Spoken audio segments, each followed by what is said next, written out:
I'm going to call to order the special meeting of the Board of Equalization. It's Monday, April 15th at 9:40. The notice of this meeting was properly posted April the 9th, 2024. Roll call, Mr. Brett Town. Present. Ms. Teresa Sellers. Present. And I'm Eleanor Thompson. We have 15 items on our agenda today. I know that Mr. Hayes is going to appear, 13 of them by phone. Do we have another one that's going to appear by phone? No. No. The other Okay. gentleman here.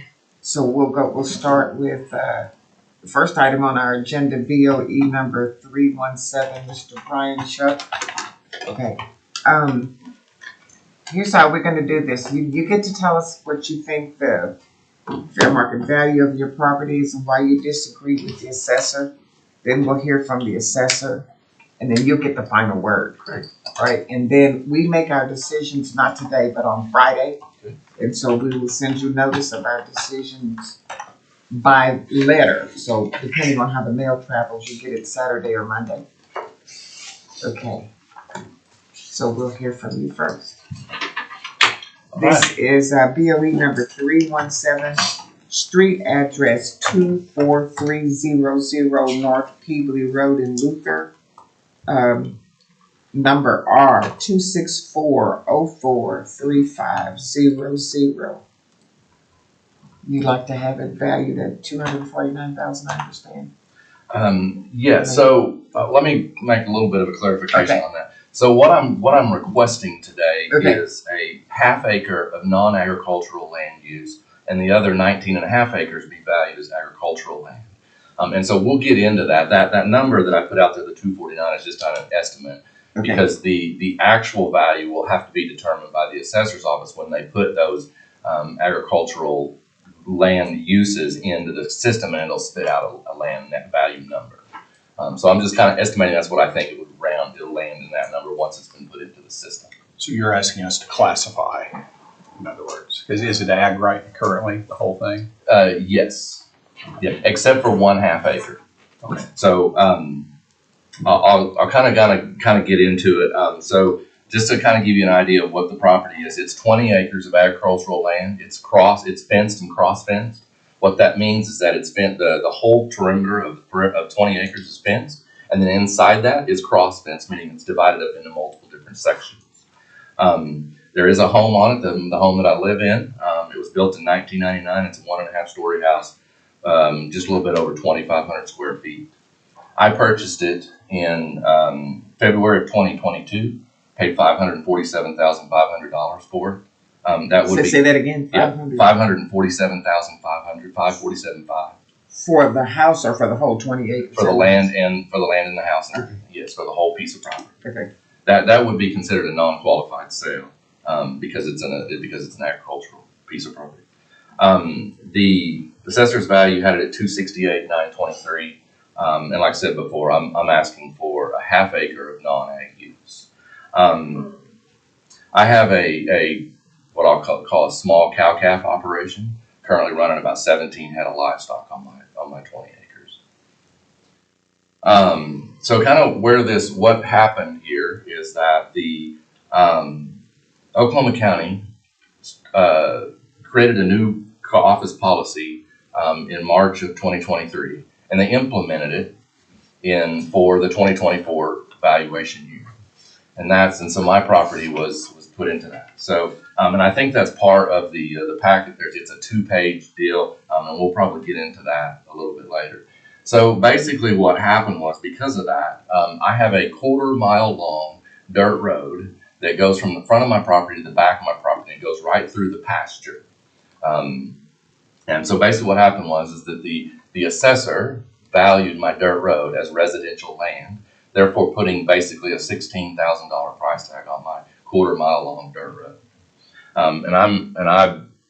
My argument today is that it's not residential land; it is agricultural land. I use it for agricultural. Now, do I use it to access my house? Yes, but it's predominantly or mostly used for agricultural. Can you get to your house without using that road? The way it's fenced right now, no. Okay. But so I'm not saying that I don't use it some, Shoot. but I use it mostly or predominantly for agricultural.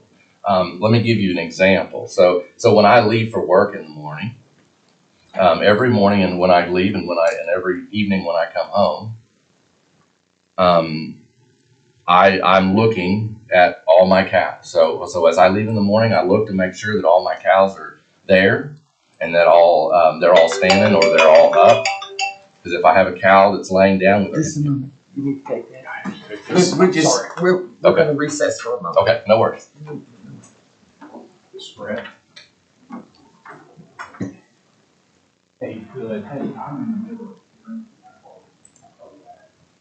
He's got a medical issue. We need to recess. Absolutely, no worries. Sorry, that wasn't it. It's okay. I'm waiting for a doctor to schedule surgery, so. It's okay. I completely understand. We'll resume. Go ahead. All right, thank So you. you leave in the morning. Yeah, so I leave in the morning, and then so as I'm driving down the dirt road, I'm surveying my property, looking at my cows, making sure that I don't have a cow that's laying down with her head down, because that means that she's sick. And I'm also checking fence. I have a lot of deer in my area, and deer are horrible on fences, so I'm always checking fence, whether I'm coming or going. So that's so the dirt road is situated in my pasture. I use it for checking on my livestock. I also use it to deliver my hay and my feed. So I keep my feed and my hay in my barn that's up by the house, and then I have to drive it down the dirt road to deliver it to my cattle. So I have a couple of examples, and I happen to know the dates because I had to take off work for these. So on August 27th, I was leaving for work. 23? 23, yes. Yeah, these are going to be 2020 because we're talking about January 1. So, Right. Or December 31st. So in August of 23, I discovered there was a new calf on my property. So I assumed it was my neighbor's. So I called my son and told him, hey, there's a calf on our property. Can you go out, check on it, and get it back, to its mama over on the other side of the fence? A few hours later, he sent me a picture. That calf was actually nursing on one of my calves. Turns out it was my calf that I didn't even know she was pregnant. Which was a good discovery because months later I had 3 more that I didn't know were coming. So that was good. So then November the 8th, 2023, as I'm leaving for work, there's cattle on the road. Well, those are my cattle. And what had happened was they'd gotten out, they'd knocked a hole in the fence, and they'd gotten out on the road. And so I had to call my boss and say, hey, I'm going to be a little bit late this morning. My cattle are out. So I had to go back to the house, get my feed bucket. My cattle are feed trained, so if I shake the bucket, they come a-running. So I go back to the house, get my feed bucket, go to the road, get the cattle's attention, and lead them back into the pasture. Then go back to the house, get fencing supplies, go fix the hole in the fence, then go back and change my clothes because I'm dirty from doing all that work, and then I go to work. So then December the 5th, kind of the same thing. But this time I've got extra cows, like 10 extra cows that I'm supposed to, that were my neighbor's cow. So first thing I did is I called my neighbor and I said, hey, your cows are in my pasture. Then the next thing I did is I called work again and said, hey, I'm going to be late. I've got to deal with the cow. And so he came over with his feed bucket, and we drove the cattle down the road, out my gate, down the road to his gate and back in. And we put them up, and then I went on to work. So that's just a few examples. And then the reason I use those examples is because I had them documented as far as dates and times and things when that happened, of when I'm using the road for agricultural purposes. I want to talk a little bit about agricultural land grade out. And I kind of mentioned this a little bit earlier, but the way it works is that agricultural land is first of all, you have to find the soil type. And then that soil type has a specific value to it. Then once that's determined, then the next thing that's got to be determined is its use. And there's only 4 possible options for agricultural use. It's growing crops, which means growing some type of a plant. It's improved pasture, which means a pasture that's been worked. So it's been planted with some type of hay or whatever. So it's a worked pasture. Typically they spray them and they keep the weeds out. And then there's native pasture, which means it's what God gave us. And then the fourth one, if none of those other three fit, then the fourth one would be timber/waste. And so once those two determinations have been made, that's put into the system, and then the system kind of spits out a value. Now those values are Now, which one of those is a cow calf? So mine is I'm sorry. Thank you for answering that. I'm using native pasture. Okay. So the predominantly part of mine is native pasture, and then I have a little bit of timber/waste. But most of it is native pasture that I have growing there. Now the values that are set on that are determined by the Oklahoma Tax Commission.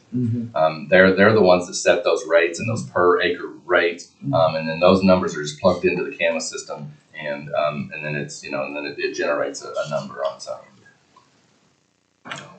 What? So you all of this house and land you bought February of 22. What was the assessor last year? I see 249,385. Did you have a problem with that? No, I showed for last year 258,701. Yeah, I don't. The assessor could probably answer that question better than I can. I don't have those documents in front of me. But I think that sounds about right. It was about 250. Did you have the cows last year?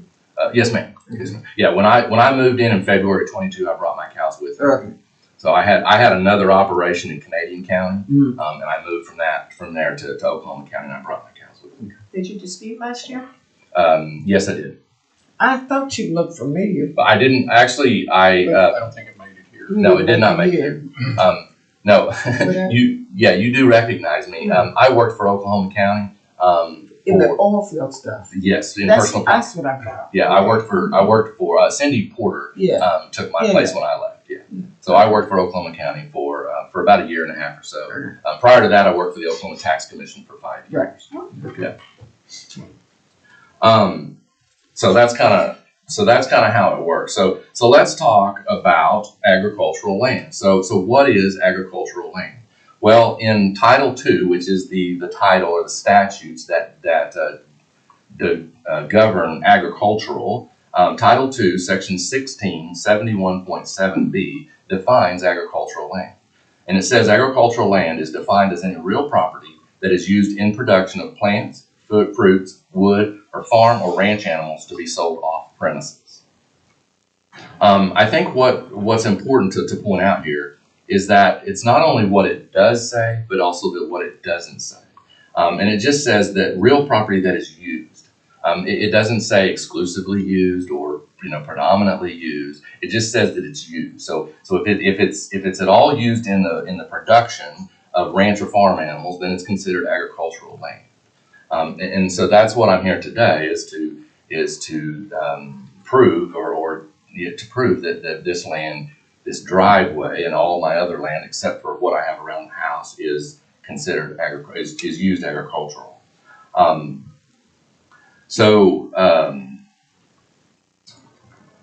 The other thing is that there's entirely different procedures used for value in residential, commercial, and agricultural. Right. I kind of went over that before. Agricultural land is valued using this what we call agricultural grade out. It's a point system. It has so less valuation.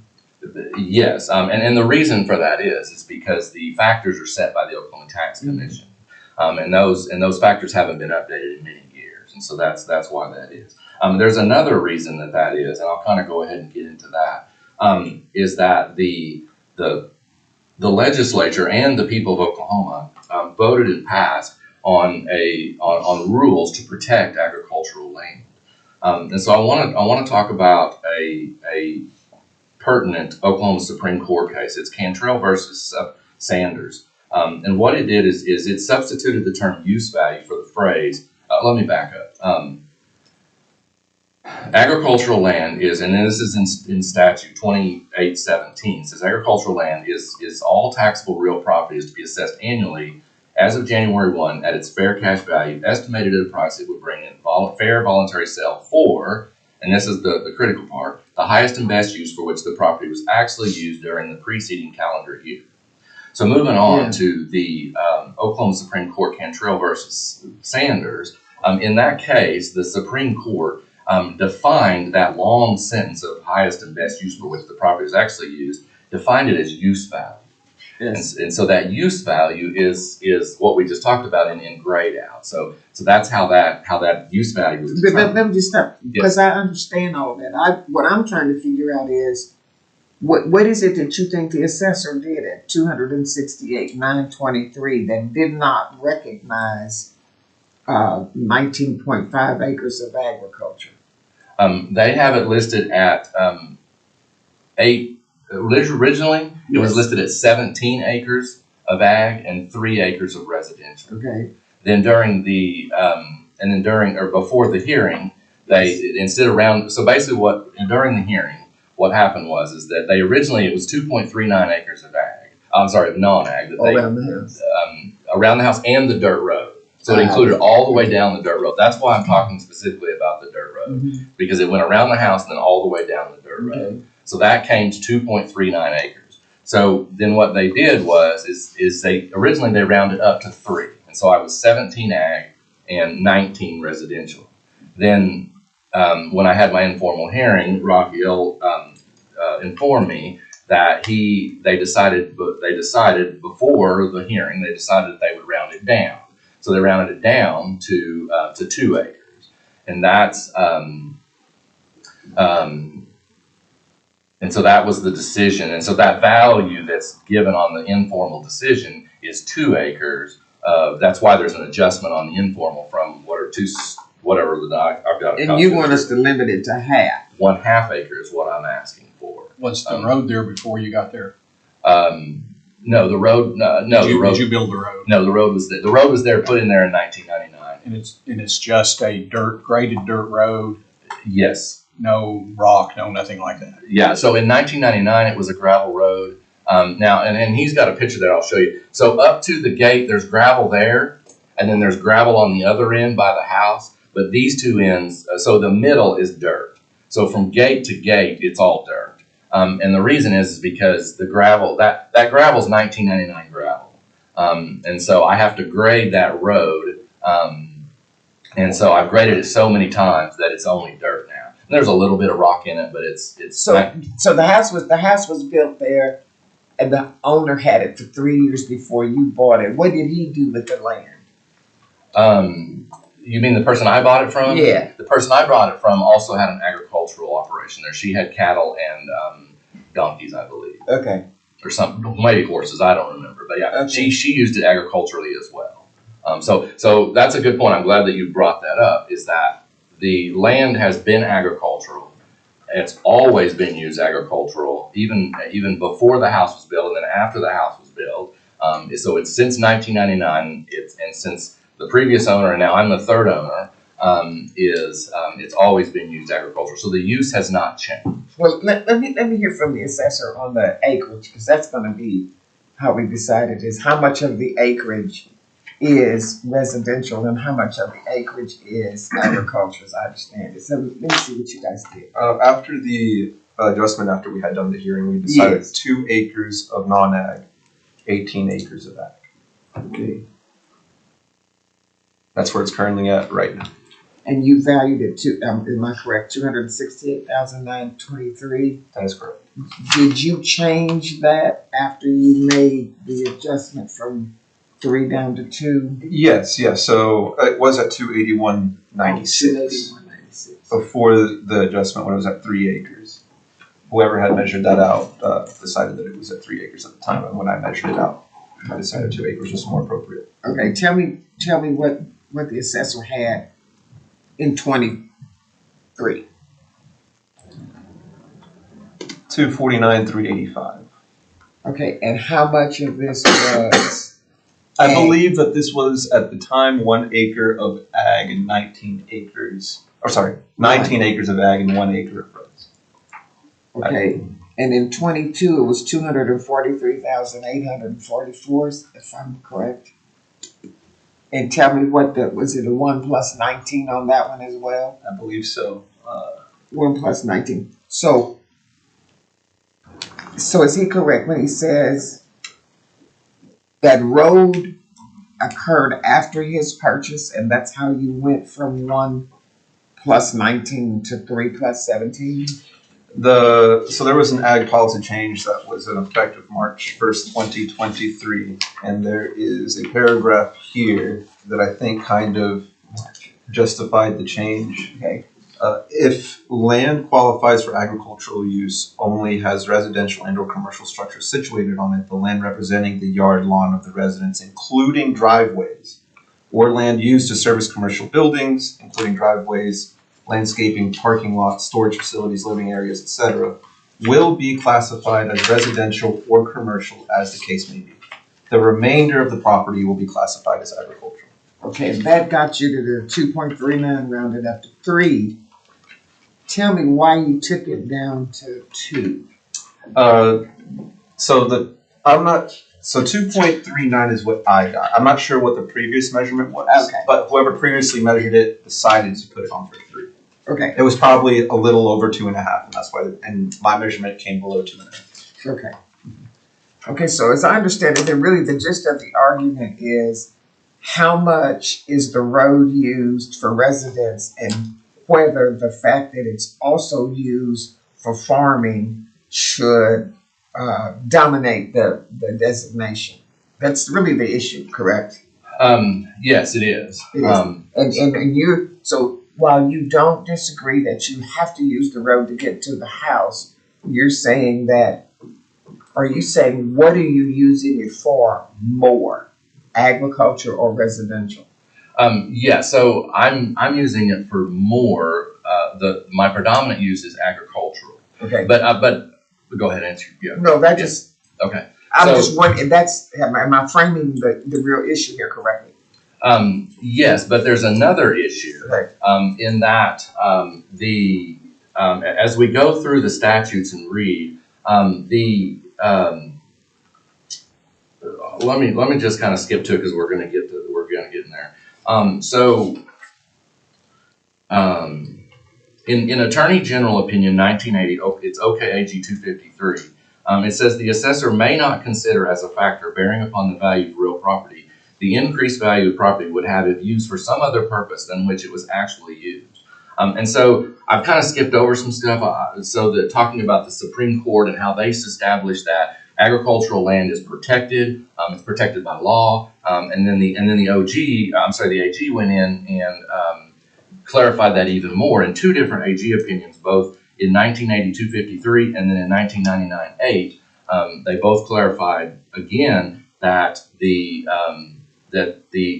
assessor's office is strictly forbidden to use another factor that might allow them to raise the value if it's actually being used as agriculture. But you're ignoring what happened last year. You said that's of no consequence. What do you mean? What happened last year? Read what the last thing was that you said. This policy, effective as March 1st, 2023, if land qualifies for agricultural use, also has residential or commercial structures situated on it, the land representing yard lawn of the residence, including driveways or land used to service a commercial building, will be classified as residential commercial, and the remainder of the property will be classified as agricultural. Yeah, so that's what he's reading from is a in-office policy that Oklahoma County created. My contention today is that their policy is unlawful, that they're not following what the Oklahoma Attorney General has stipulated in their opinion. But I still don't understand, even in light of the AG's opinion, how you give no personal use, no real estate use at all to that road. You zero it out. Well, how do you get a half acre? Is half acre the land around the house? Yes. No consideration to the road whatsoever. Well, no, I'm not saying I'm saying it's used some for residential, but not 100% residential. And then I'm also saying that the AG said that the assessor is forbidden to use the fact that it's used a little bit of residential to up the value. That agricultural land is protected. So if it's used, and then we go back to Title II where it says if it's used at all for agricultural purpose, then it's to be used and it's to be classified as agricultural I think land. the fact that as you know, I'm a lawyer, was a judge. I'm reading that because that's why I ask you. You cannot get to that house without that road. Yes.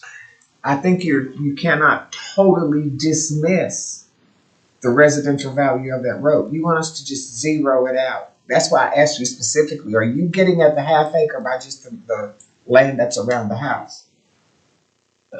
Yes, but so I guess my argument is that, the predominant use of that road, of that space is agricultural land, and so it should be valued as such. There's also another part in the statute that says any non-residential improvement should be valued using Marshall and Swift. So we're not even talking about the value. They haven't even picked up the value of the actual road. All we're talking about is just valuing the land. Okay. Can I ask the assessor's office something? As part of your 2 acre calculation, are you counting the road as a part of that 2 acres? Yes, the measurement, this is the measurements. Okay. Too quick. Because the house looks like it is on about a half acre plus or minus, but the road gives you the other acre and a half that you want to put in the non-agriculture part. Okay. Yeah, roughly. Do you only own the 20 acres? Yes. Okay. Is there a precedent that states why this road would be considered a driveway? I'm not. I mean, I guess the definition, you guys are defining this road as the driveway, I'm assuming, right? Since Right. that's the way that Right. policy I mean, states. it's the only road that leads to the house that we decided to. Its primary use is residential. That's our reasoning. Yeah, and that's just not the case. I mean, it's not primarily used as residential. It's used a little bit as residential, and If mostly you as ag. cannot get to your house, you must go, whether you do anything with those cows on any one given day or not, you gotta go to that house, because you're gonna eat there, sleep there, and go back to work. You gotta use that road to get to that house. I just think that you're minimizing, well, you're not minimizing, you're voiding the use of that road for residential. You just, it's like, don't even consider that house is back there. I got 19 acres of agricultural land. That's your position, as I understand it. Well, so more importantly, my position is that the assessor. So yes, I'll agree that it's used as residential, but the assessor by these AG opinions, the assessor is not allowed to use a residential rate on agricultural land just because it's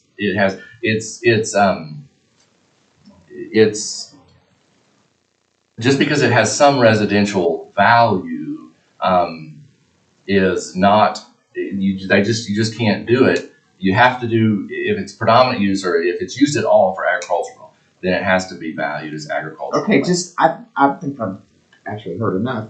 I just need a number from you. What number is it that you want to give to the value of the house and half acre? I don't know what that number would be because I don't have access to the CAMA system to be able to put the other 19 and a half acres in agricultural land to give you a total value. I mean, Did you not on the paperwork put $249,000? I did. That was an estimate of what I think the number will come in at if once I get the 19 and a half acres of agricultural land. And you do disagree with the 268,923 because you say that the assessor has too much land valued around the house. So they're at 2 acres and you're at a half acre. So you say they have a valuation of an overvaluation by including an acre and a half. That's basically your argument. Yes. Okay, good, great. I was going to ask, what if this was an oil field road, and that you used to access your house? Would that calculate in anyway? Because he's using it to access his house. It's his property. They probably have an easement for it. Yeah, I mean, I'm guessing without knowing anything more, it'd be probably commercial risk, because it is being used for commercial oil field reasons, and then residential because there is a residence on it. But they're not taxed on our tax rolls. It's his property. They've made an improvement on it. He can access his house, and he can access his farm and everything, but he didn't make the improvement. I'm just trying to figure out Because this can get very convoluted very quickly on, All right, I mean, I have my opinion on all this, but. right, the way that I looked at it is that I saw that this road was the only road leading up to the residence. Right. So he needed it to be able to get to his house, so our primary use for that road is residential, so that's why we measured it out for residential purposes. Go ahead, Ellen. I don't have any other questions. Okay. The other, I guess my final statement will be the application of this is arbitrary and capricious. And because, and then there's a bunch of comps that I included in my packet. My neighbor to the north has the exact same setup, quarter-mile long driveway, with a house that's fenced off, and he has 1 acre. So his property is only valued at 1 acre, where I'm at 2, and was originally at 3. So you see that parcel to the north. You can see his exactly the same setup. He's got the house, the land around the house, and the long quarter-mile driveway. This one just is south, right? No, you're going. Yeah, That one right there?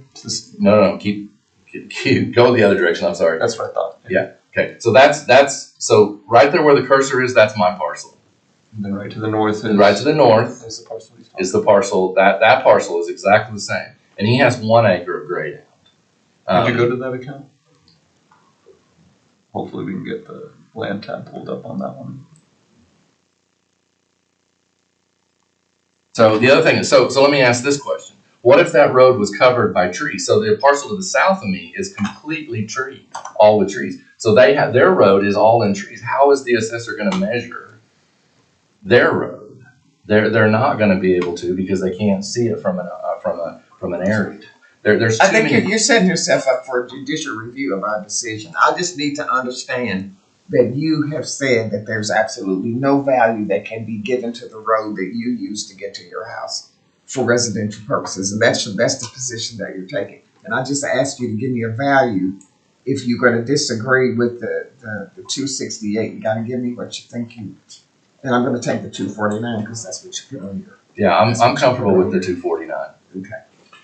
We might have to consult our attorney on Yes. this. Yeah. Okay. I'm going to close the hearing. Thank you for your presentation. Thank you. And you'll bet. hear from us. You'll hear from us by mail after we decide on Friday. Okay, so close the hearing on 317 and open the hearing. Second item on the agenda, BOE number 318, 8513 Northwest 127th Street, R 207 201 310. Did you want that back?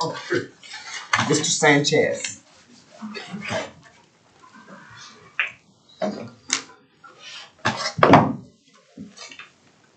You can have a seat. Okay. Did I give the correct address, 8513 Northwest 127? Yes, ma'am. Okay, and the assessor wants a valuation setting of $469,000, and you're asking for $363,331, principally because you've had sufficient storm damage to the house.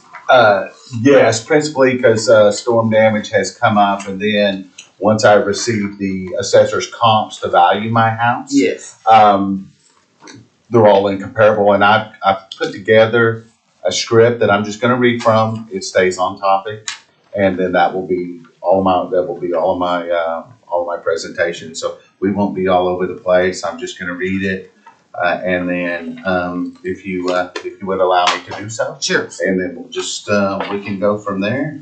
Let me kind of pull my package apart a little bit so I can reference material.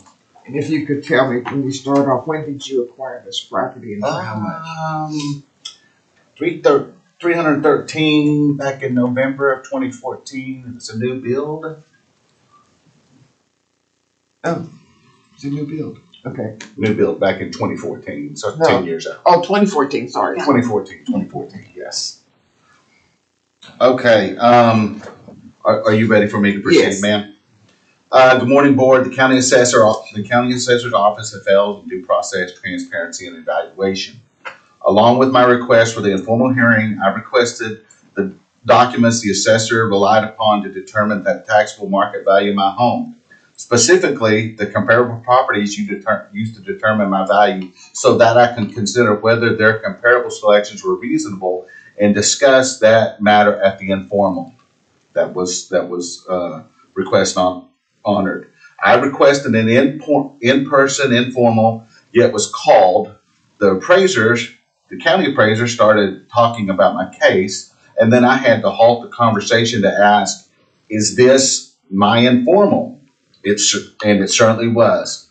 Most unsuspecting taxpayers would have fallen to these ambush tactics, but being an experienced property tax professional, I recognize the blatant disregard for due process. These tactics should alarm the board that while taxpayers want to believe the best of the assessor's employees, their evaluations and processes don't often reflect that public trust compromising the work product of that office. So let's start with finally, after the informal hearing, I received the comparables from the county assessor's office. This is the original stapled assessor. If you look at my notice of determination here, it has somebody else's name on it. It's my value. Much confusion here. It has Scott L. and Linda J. Berger. I actually had to notify the county assessor's office, and it's actually stamped by the assessor. I had to notify the county assessor's office and said, look, I need one that has my name on it. Okay. They rectified the situation. It's right here. Same thing. Just kind of the fever pitch in the dismissal of the office to just dispose of my hearing. So let's start with comp one. Comp one within their sales comparison approach is 8509 Northwest 125th Street, Oklahoma City, Oklahoma. This is not an arm's length transaction in the clear, bright line of the definition. The young real estate seller's agent is the daughter of the person who sold the home. Under this scenario, a family planned to return commissions to the seller in exchange for the acceptance of a non-open market transaction because family ties are unknown. Accordingly, this comparable should be disqualified due to not arm's length. Upon receiving the comparable list, this list right here, after my informal, I notified the county assessor's office of this matter. Ask if a sales survey was returned, and if so, requested a copy. Does the board know what the sales surveys are? Can the county assessor explain what a sales survey is? Well, he'll go when you finish. Okay. I'll be brief. Sure. I wouldn't know that. So what happens is after there's a sale, the county assessor's office sends a letter out to the purchaser and asks them questions about whether or not kind of like the details of the transaction. You know, it was a related party or anything like that. Okay. It's important, and that's important for the assessor's office to have that so they can say, okay, well, they can deem it, yes, it's arm's length, or no, it's not. I wanted that information so I could see whether or not this sales survey was returned, and if it was returned, what it said. On comp one? On comp one. No reply, no fulfillment of my request, which led me to believe that the sales survey wasn't returned due to the private family-based nature of the sale. Rhetorically, I ask again, does that sales survey exist? That's a rhetorical question. The comparable is a corner lot, yet an adjustment is not recorded for that desirability feature of the land. In 2014, when I purchased my home, my lot sold for $40,000. Less than a year later, a corner lot, which comp one is, 2 blocks down, across the street from my home, sold for $50,000, which is 20% more than the price of my interior lot. This is all supported by assessor records. The 10 years that have passed have not eroded away 20% desirability premium. Historical assessor land value records reflect rising land lot prices not equalizing. And those numbers can be cross-referenced at account R207202020 and another interior lot reflecting a $40,000 sales price, which is right next to that corner lot, is R207202000 right there on the corner. No adjustment There's no adjustment within this comp for a full-scale outdoor fireplace. The comparable has a brick built to match home, nearly 2-story outdoor fireplace. My home does not. This feature will add up to $15,000 to the value of the home due to high desirability coupled with other finished outdoor living space amenities of the home. It is requested that the board disregard this comparable due to the clouded transactional and incomparable issues. Just right here, this is the Zillow here, and one of the primary features that says, wow, outdoor wood burning fireplace. That's a headline selling point for this particular home. It's not comparable. Comparable number 2. Behind this home is a luscious green belt pond access lot with no close behind neighbors. The backyard backs up to a thin green belt with immediate access to an HOA stocked game fish pond. Our dues, we paid for the game fish to be put in there. The lots of this desirability along the pond, so I've got pictures of where you can see that. Right here, it's annotated. There's 2 here. You can see that pond, which is a continuation of it's a reservoir behind the house into a larger reservoir. Behind the house, lots of this desirability were selling up to $20,000 to $30,000 more than interior lots, which can be verified by assessor historical records. The assessor made an area adjustment, which you can see, land square foot area adjustment, but no adjustment for the highly desirable feature of the pond lake backyard access when a line item on their report reads Golf Lake. There's Golf Lake right on it. There's no adjustment on that line. It would be arbitrary and capricious to assume that interior lots are equalizing to the value of pond lake lots. The age of this home, built in 2021, is more than half the age of my home, which is 2014, so it's 7 years younger. The assessor makes a small adjustment to adjust the effective age of this comparable. An accepted surrogate for market value adjustment is the natural occurring annual physical deterioration called depreciation from cost that becomes integrated into the market value over time from an aging older home.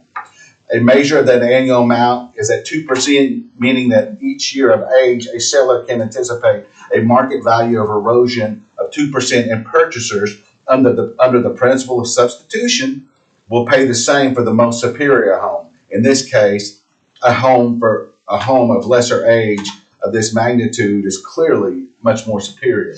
In this case, the subject house was built in 2014 minus 2021 of the comparable, which equates to a 14% reduction for market value per square foot as prepared by the assessor. The small effective age adjustment made by the assessor clearly violates the longstanding valuation of principle of substitution. The principle of substitution is right here, right out of an IAAO treatise that the assessor's office probably has many people trained, go to IAAO training. A property's market value tends to be set by the cost of acquiring an equally desirable and valuable substitute property, assuming that no cost delays is encountered making the substitution. The principle underlies the 3 approaches of value. Basically saying, hey, all things being equal, they're going to select the most desirable, the best property. Makes sense. Did you agree with any of the comps as being valuable comps? No, none of them. They're all gone. Did you suggest comps to the assessor at the informal? Well, I didn't know what comps they were using because mine was just a casualty loss at that point. I see. Right? It was just a casualty loss. And then I got this list of comps and I'm like, wow, a corner lot, a lake lot. I mean, did you inform at the informal? Did you inform them of the damage to your house from the storm? Yes, we're going to get to that. Okay. I'm going to get to that. Older home is a home that has existed longer, surviving storms, blowing rain, earthquakes, straight line wind, extreme heat, sub-zero polar vortex code, and environmental elements that create physical deterioration and degrade the structure and the surface. Homes currently listed for sale built around 2014 reflect lower market price per square foot of at least 14% and could be reduced more if the asking price is adjusted downward to exclude real estate commission fees of customary 6%, repair contingencies that can range up to $5,000, and customary seller closing fees of $1,500. It is requested that the board disregard this comparable due to the arbitrary and capricious assumption embodied within the assessor's analysis. This property is clearly, by its location alone, along a greenbelt and on a pond, and in addition to age, not comparable. Comparable number 3. It's a stretch to imagine this home is the most comparable of the 3. Comparable 3 is an interior lot built in 2019, making it 5 years newer than the subject property. Based upon the 2% adjustment, this home would sell for 10% more per square foot than my home due to the desirability of a new home. With modern styling and less aging, the assessor's minor adjustment for effective age of the home also pervasively plagues this calculation in comparison of this value. Homes currently listed for sale around 2014 reflect lower market price per square foot of at least 10% and could be more if the asking price is adjusted downward to exclude real estate commissions of 6%, repair cost of $5,000, and customary seller closing fees of $1,500. It is requested that the board disregard this comparable due to the arbitrary and capricious assumptions embodied within the assessor's analysis. Even if this comparable is remotely, at best, the most reliable, using a single comparable to fix a value is unorthodox and too narrow. Casualty loss. Well, I'm almost done, Board. The county appraiser rationalized that the $57,794 casualty loss is an insignificant amount during the informal hearing. This position epitomizes the lack of understanding and empathy that a 10 to 15% damage cost to be repaired by owners is dismissed. Imagine removing the equivalent of $57,794 of square feet in your home. That could be up to 300 square feet or a 10 by 30 room at $200 per square foot construction cost. By no measure should it be considered immaterial or not enough to consider. And of course, there's Oklahoma statutes talk about disasters and those types of things. Broken and shaving weeping mortar pieces from brick, chipped and broken cantilever edge of pool decks, holes torn in window screens, paint scarring on all of the painted surfaces, single and double car garage door impact divots and paint scarring, gutter and downspout impact divots, scarring of fascia, scarring of fence, outbuilding paint scars, roof total loss, finial impact damage, HVAC, steel HVAC unit impact divot, and pull equipment surface scarring, interior water damage due to roof leaking from high wind, heavy hail, and battering rain. The county assessor recoiled that most all neighboring homes suffered like damage, implying that my protest lacked merit because all the owners in the area chose not to exercise their right to challenge the assessor's office on the issues of value loss and property taxes, not taking into consideration that each owner evaluates their loss based upon their personal financial position and casualty loss exposure created by hailstorm and high wind event. This event was officially declared by emergency declaration at both the state and federal levels. And I have What was the date of this? I think it was April 19th of 2023. We had the big hailstorm. Yeah, I've got videos. I was going to play the video, but I've got the declarations. They're there. I can give you the declaration numbers if you want to.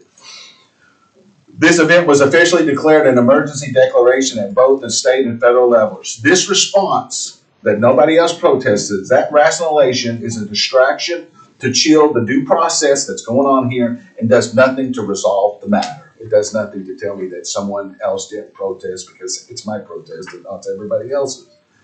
Out of all the pages of detailed insurance estimates, which I have copies of here, contractors' estimates, pictures, and diagrams offered, the county appraiser wanted to view only pictures. Just send me the pictures. I sent them this letter here. I want to give you this letter along with my informal. You gave this to them? Yes, this accompanied my informal request. This is the letter that I provided them. As you will see, evidence list. I told them this is what I have in evidence to provide you. And along down, I asked I asked the county assessor. So all of this stuff, all of these damage estimates that I have right here, okay, are on this list. Okay? At the time, okay, the county appraiser said, yeah, I just want a few pictures.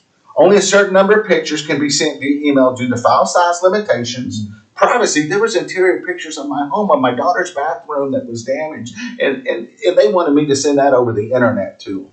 That's a privacy deal. I only have Gmail, okay?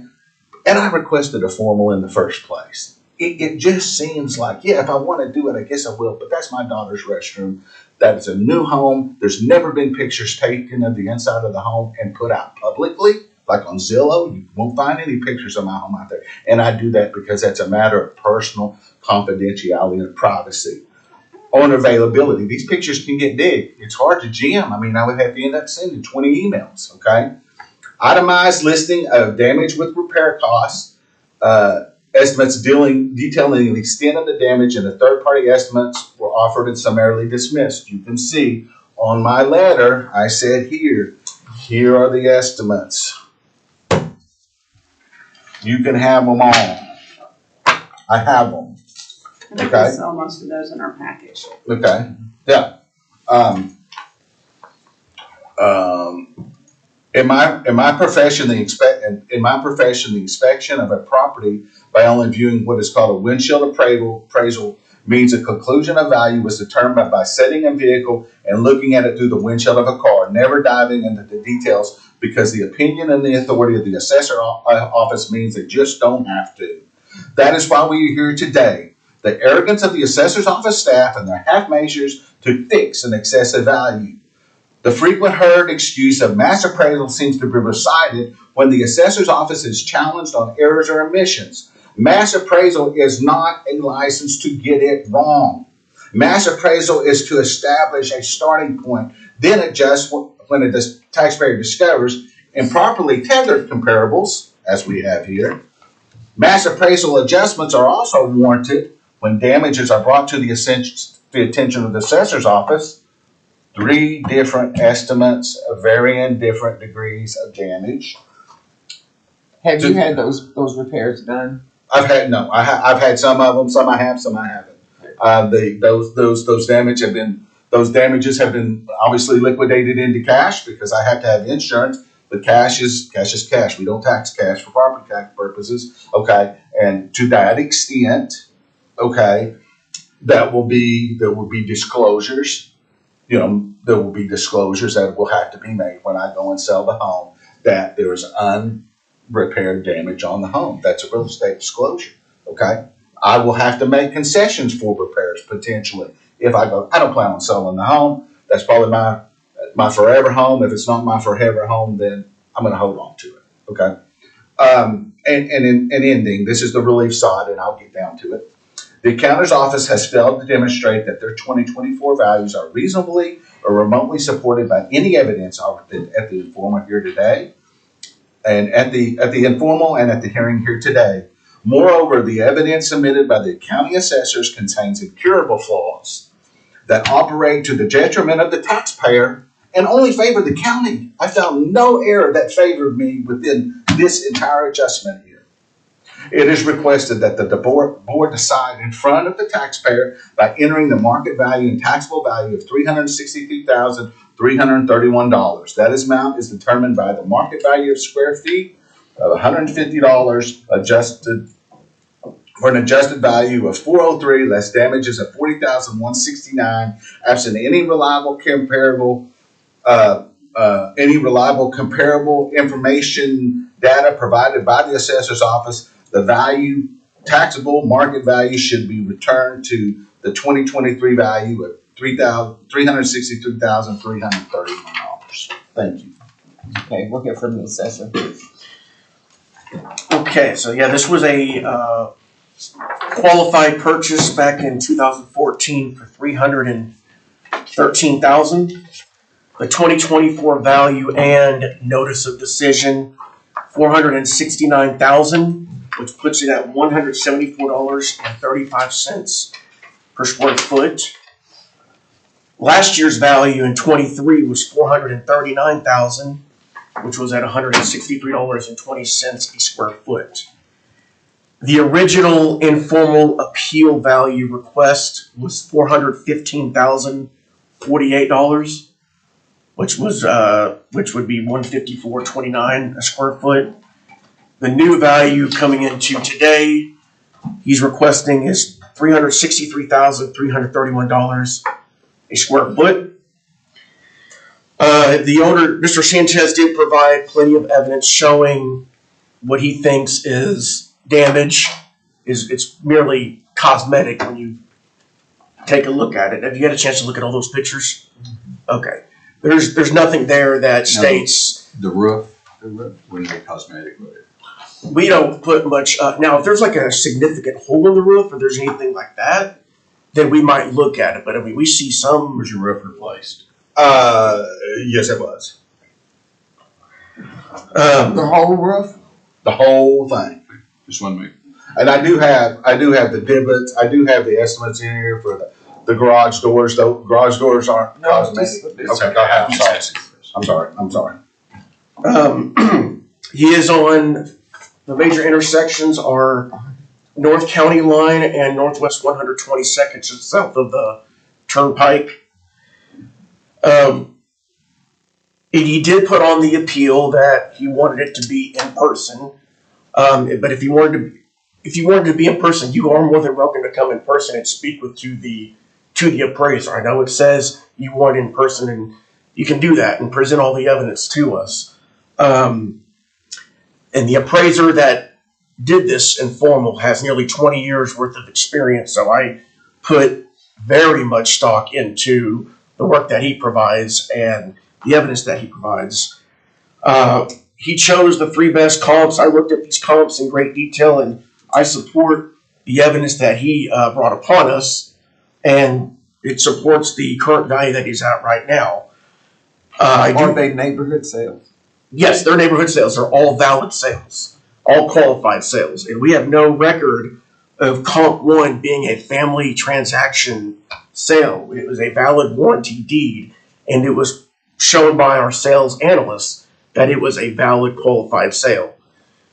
Comp number 2 does back up to a lake property. The problem is it's a lake residential property. It's not a common area lake. So they don't, if it was a common area lake, all those properties would, one of the comps was right here. This is a residential property right here. If this was a common area, we would put in a lake adjustment. Mm-hmm. But that's not the case. So I'm not understanding, excuse my ignorance.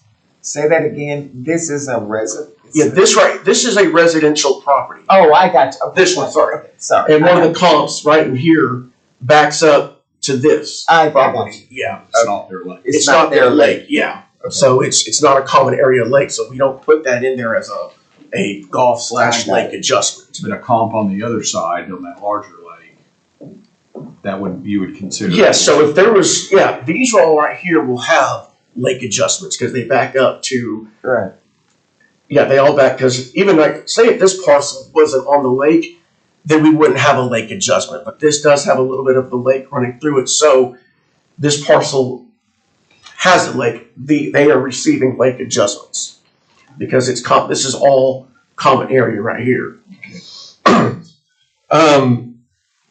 Like I said, we fully support our value.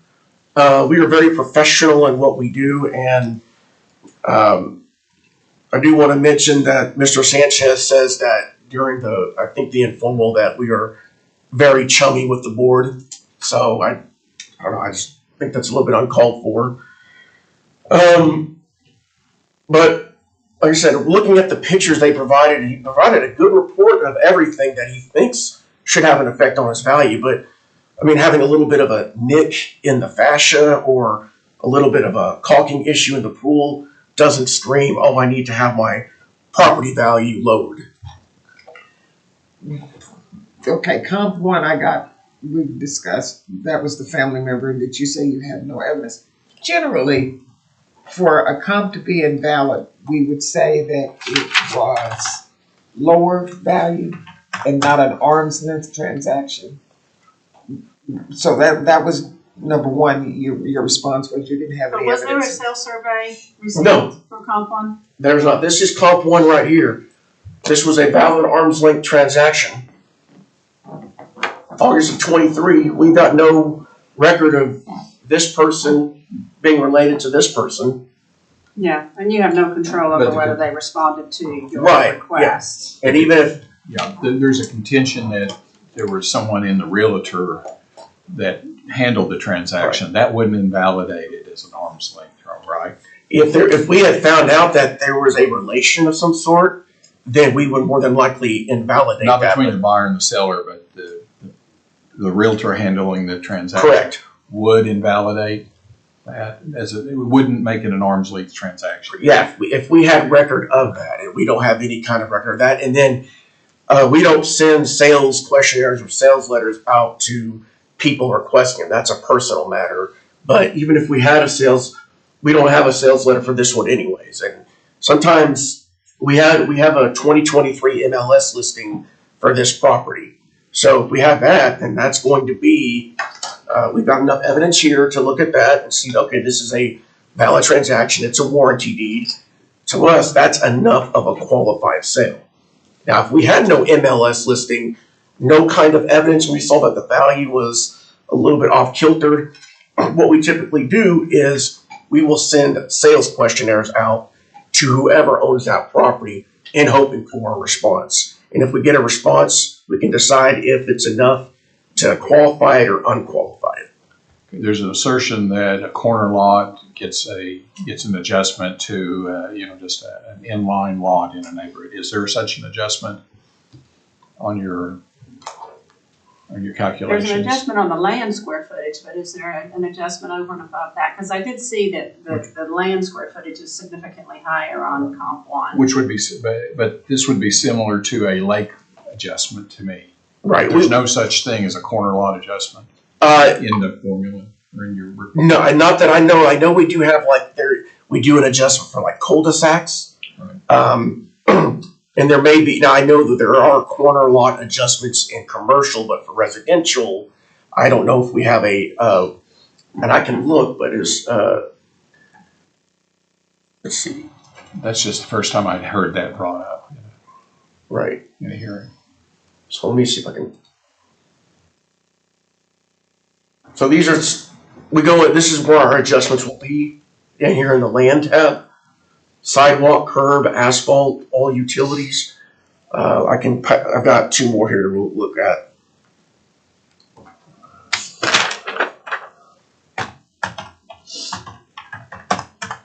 Was that the comp one that we just looked at? Yes, we just looked at comp one, yes. Which comp was the outdoor fireplace? Was that Comp one two? also. Comp one. So we do make an adjustment for drainage and topography because of where the comp 2 is located. So, but that doesn't qualify as golf lake adjustment. But because of where he's located, there is a drainage adjustment for comp 2. So we do make note of that right there. And then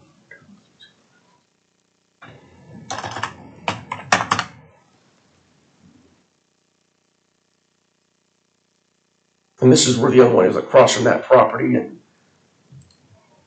and yeah, those. And if there is going to be an adjustment for a corner lot, then we would mention that right there. But none of these properties have corner lots, so we make all the adjustments necessary we need to for any given property in the county, and that's why, like I said, on that one, it's a residential property with water feature on it, so it does not constitute as a lake property that it backs up to. But did you say it's not a corner lot, comp one? No, there's not a corner lot adjustment. It's just, okay. As a farm. Correct. Yeah. So I mean, And the fireplace, did you make an adjustment? yeah, we make for? adjustments for anything. Like for example, the subject property has one fireplace. Comp one we have is 2 fireplaces, so we make a negative 2% adjustment, and then comp 2 and comp 3 all have 2 fireplaces. So that would be an indoor and an outdoor fireplace. yes, typically that's how it rolls. And like I said, we're not going to get 3 properties that are going to be the exact same as his. We're finding the 3 best ones that we think would help support the value that he's currently at. And like I said, I've got an appraiser that's got nearly 20 years worth of experience who's taken all the classes and requirements to defend this value. So I put full stock in what he has. And his is 10 years old. We have it as all the same qualities. Square footages are not too far off from the subject. The 3 comp median report supports a value of 487,989, which is a 181.41 price per square foot. Average age of the comps are 6.3. His is 10. But yeah, there's no. If he had in fact gotten a new roof, would that be grounds for changing the age of the house? No, we don't. No. Roofs don't do that. No. Okay. I asked Mr. Sanchez how you came up with 150 per square foot. $150 per square foot, yeah, most definitely. I got a home that was on the market. It went on the market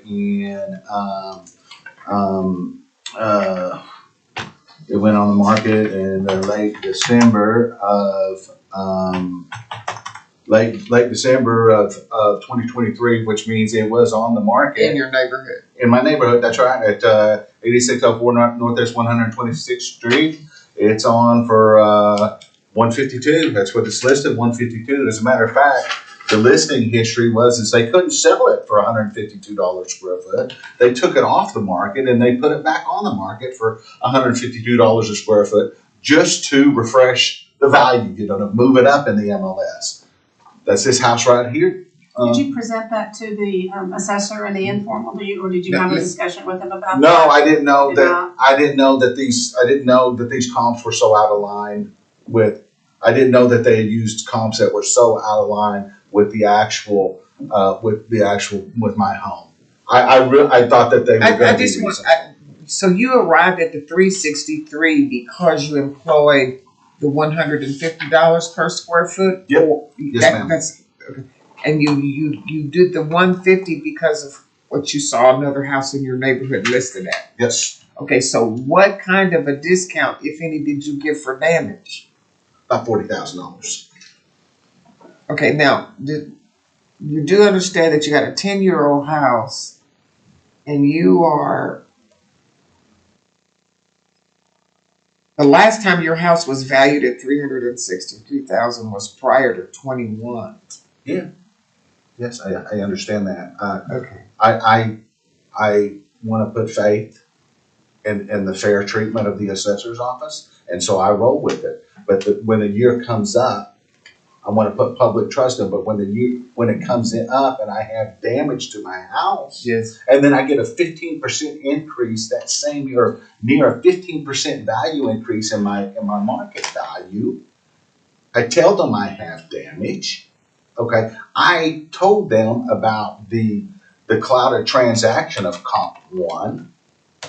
I emailed Mr. Stotts, who has 20 years worth of experience here at the county assessor's office. I've got 25 years of experience, of property tax experience, multiple states, multiple jurisdictions, complex properties, residential, commercial real, minerals, and industrial experience. I've served as a director of one of the top property tax firms here in Oklahoma City metro area. I currently work at a Fortune 500 company as the lead property tax person within that organization.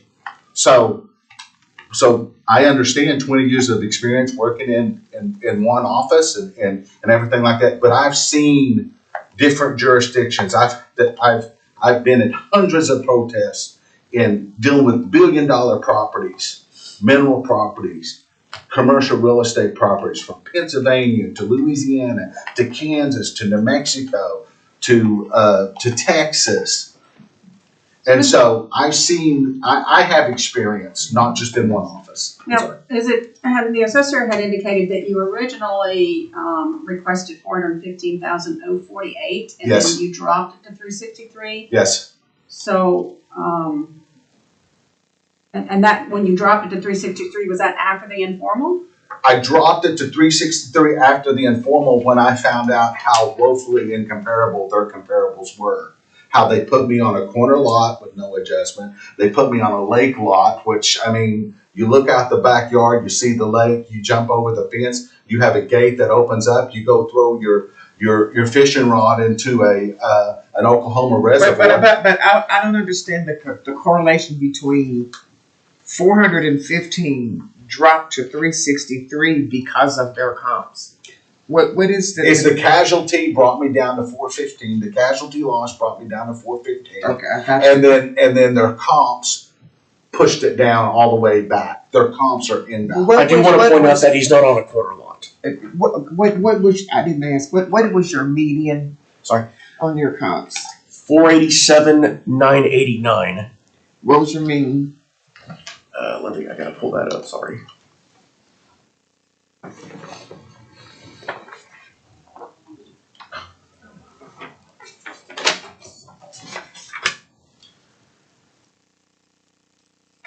And you said you didn't receive the comps from the assessor until after the informal. Until after the But you informal. did request them before the informal? Yes, pursuant to that letter. Yes, ma'am. It's in that letter there. That way we could have. The mean is 478,711, 478. 711. Okay. May I mention something? I just don't, yes, go ahead. No, we don't send comps before the informal. We send them after we make the decision. We don't, that's not how our office operates, by sending comparables before the informal decision takes place. We use the comparables to support our value. We send that in our final report, and we talk to you about our findings. That's how we operate in the assessor's office. Okay, I pretty much have heard enough. But I will say to you that I do not understand if their, okay, you said their comps were invalid. Having invalid comps, I don't get the correlation between that and dropping the value from what you first asked for. Almost $50,000. I don't get the connection. May I take a brief moment to explain to you? Sure. Okay. Board member Sellers asked me, what do I have per comparable square foot? I showed her. Okay. And so what I did is I went with that per square footage amount. That was this one that I had here. Oh. Okay. And then the non-repaired portion, the continued damages, the non-repaired damages is also a deduct too, because I'm gonna have to repair them, or I'm gonna have to give an allowance for repairs if I ever go to sell the house. I mean, that is, I may not sell it, my heirs may sell it, or I could get transferred next week, I don't know. But at this point, it's just compounding. It's the damage compounded with the bad comps that push that low. And just like the assessor's office said, I don't have the advantage of looking at these prior to an informal. I would have said and tried to settle with the assessor's office about these questionable comps. Did you give any thought to providing comps as well, besides the one it's hard for me to fathom that's a comp when it hasn't sold. It's just an ask. Okay, right. So if you ask is a ceiling, that means it's going to go down. It hasn't sold in 100 days. As a matter of fact, But it's likely gonna sell in 2024, and we can't consider 2024 sales. right, but the ask was effective at 1/1/23. As a matter of fact, Why didn't you find some 23 sales and say, here's the 23 sales, excuse me, and come up with your ask? and I'll explain that to you real quickly here. I've been in front of this board before, but the board has always told me, if it wasn't presented at the informal, That is correct. then you will not consider it here. So it does me no good to be pretentious to come in front of you board members and say, hey, look at all of this stuff. I did not break this comp out until board member Sellers asked for it. It's pretentious. I am respecting. Well, but we needed to know how you came up with your valuation. Right, well, and that's what I did. I know, and that's why I brought something, but I didn't want to introduce anything because I'm not allowed to introduce I anything. appreciate that.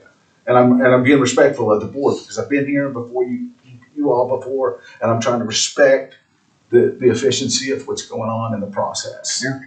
And did you dispute last year's valuation of $439,000? No, I didn't dispute because I didn't have the casualty loss.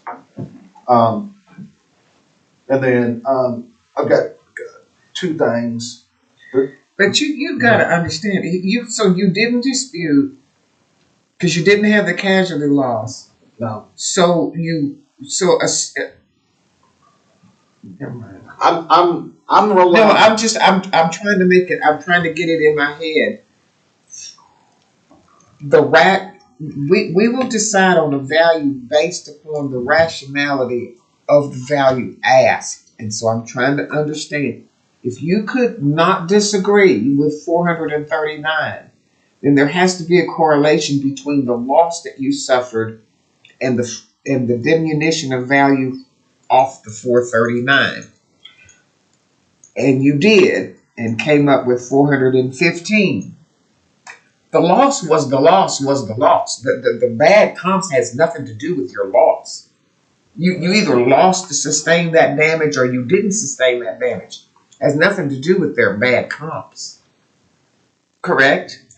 Well, I don't like the bad comps, but to answer your question, my personal financial exposure is only 3% homestead increase. So I'm looking at a 3% increase on my taxes. That's that's the minimum amount. I only get that 3% exposure. Okay, but now with the loss, I go up 15%. We don't deal with the taxable value. We are not concerned with the taxable I know, value. but it's only the fair market value. But that's only explained to let you know why prior protests were not made, because it's 3%. I'm willing to live with that market value, but then I get hit in 2023. I mean, I have one more question. Of Yes, the ma'am. 57,000 in casualty loss that you claimed, and I do see the quote from your insurance company. It looked like $36,657 of it was for the roof. yeah, no, the actual roof came in at came out on this Red River Roofing estimate of 28,115. Well, but the quote that I'm seeing here from Rose Hill Builders. Yeah, I think that's for for that one. Yeah, I mean, there's a. Are you saying you used the one, because you said you did replace, so who did you use to replace? I negotiated a better than stated value based upon estimates. That's what everybody does. You get a bunch of roofing estimates. You take the best reliable I recently company. replaced my roof. I'm very familiar with Right, that and so I process. played it smart on that. I played it smart, and so I guess to that extent, you know, that's it came within that area. Okay. Okay, Mr. Sanchez, I think we pretty much understand your position. Well, can I heard do two rebuttals to what he said? Okay. Comp one, I told him about. You're tossing his comps. We understand that you think Okay. his comps are not valid. Okay. You tossed his comps. You So made that clear. So this statistical analysis, this measure of central tendency for 3 bad comps that was talked about here, that's tossed too. That, you know, because this statistical analysis only involves these 3 comps. If these are these numbers, this measure of central, the mean, median, and whatever they use, those also must be tossed too. No, you do not respect those as valid comps. And so the median and mean isn't that's of his comps that he used. Yeah. You're saying that those are not valid comps. I understand that. Okay. Thank you. Okay. Anything further, Brett? Busy. Okay, I'm gonna close the hearing on BOE number 318, and I guess we'll get Mr. Hayes on the phone to do the other 12 or 13. Thank you, Mr. Sanchez. Thanks, sir. He probably thinks we forgot about him. Sorry.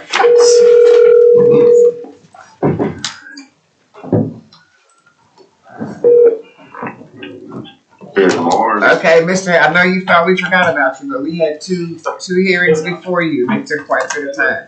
I explained my day around you guys. I said, well, this is something on my business. They called me, they like, Okay. So we have 13. We got items 3 through 15 on the agenda. Do you have any that we can knock off before we get started individually? so what happened to the first two? Say that again. The third was 15. Okay. The third item on our agenda is BOE number 178. Are there any of the ones that you have today that you agree with the assessor's valuation? No, okay. I'm asking. It's normally 15. You said 13.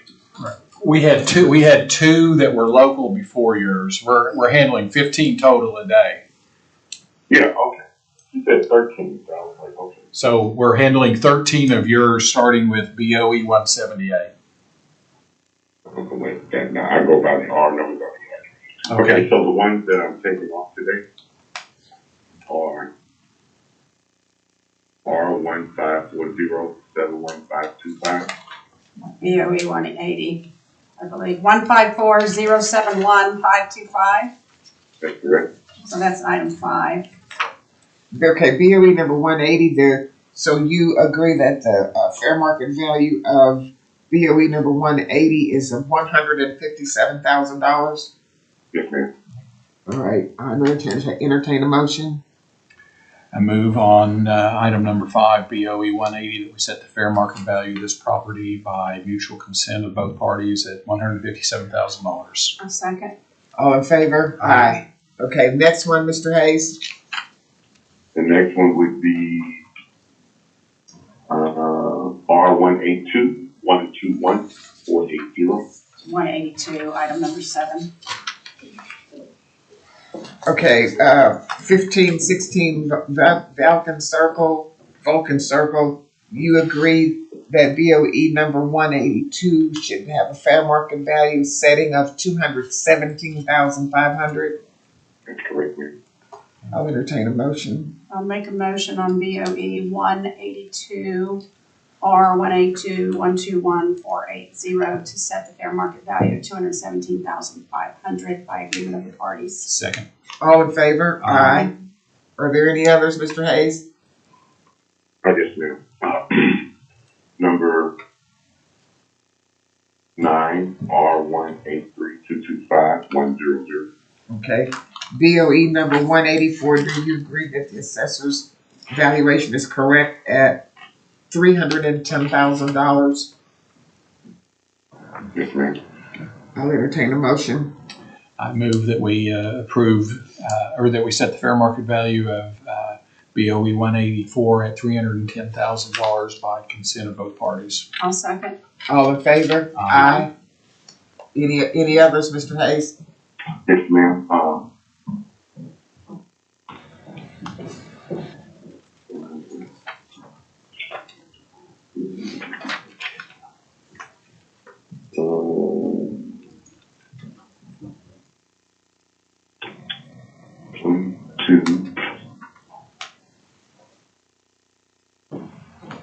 Okay, that's it.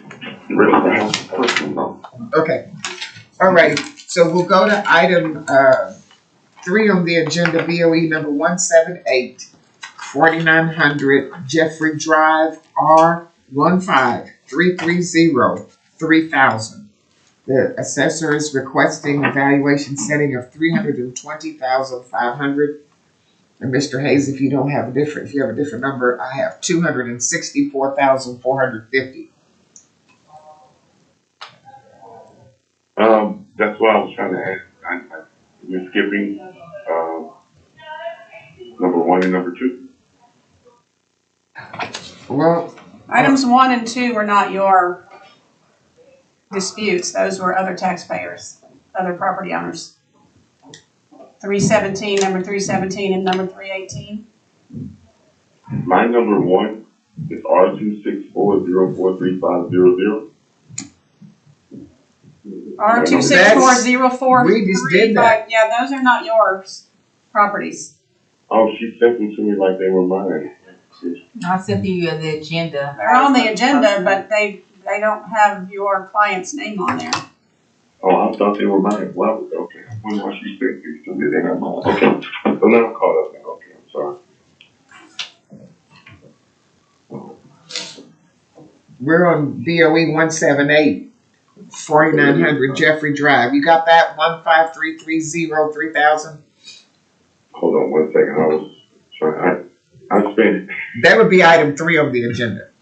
Yeah, I didn't look at that right. I spent a lot of time looking for that particular one, thinking it was ours. I was literally stumped for it. That would probably explain why you have questions. Yeah, I'm looking and looking. And I'm like, can I find this one? It makes sense now. Well, thank you, Mr. Keisha, for confusing me well. Well, Okay, that was self-explanatory, sir. I'd just like to say that she gives me a hard time too, just like the rest of you guys. Also on this one, I didn't have a lot of information on. I didn't show any comps, so I was throwing myself upon the mercy of the court and allowed the appraiser to go first. I couldn't even find comps for us, so that's why I was confused on the first two and this one.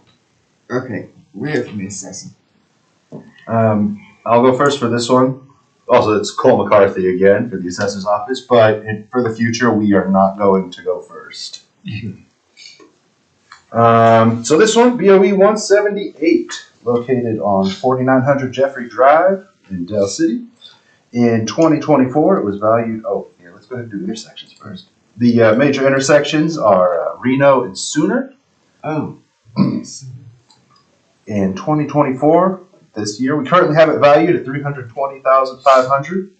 And now we have a 2023 and a 2022 value of $188,500. And that's going back to kind of what we discussed last week, when if a property would be appealed to the board, they would get their value for that year and the next year as well. So the that second 188,500 would have been higher, except it was locked in by that decision. Now this one was very difficult to pull comps for. All but 2 of the comps that we could find had over 60% adjustments to them. So either effective age was wildly different, square footage. This one also is one of the only houses in the area that has a pool.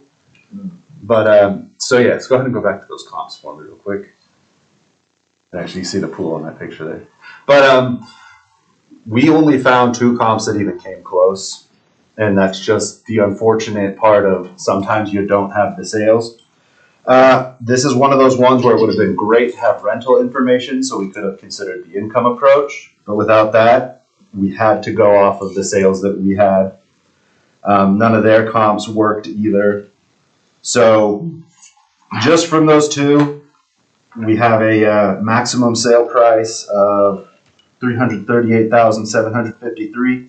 We have a minimum of $317,929. That puts our median and our mean, because it's only 2 sales, at $328,341, which, I mean, he's well beneath that. He's right in the that range of those 2 sales that we do have. That's really all I have to say on that one. And what was you guys' value this year? Currently, it is valued at $320,500. And what was the value last year? Last year's value we can't really use because it was the 2-year BOE locked in value at $188,500. $188,500.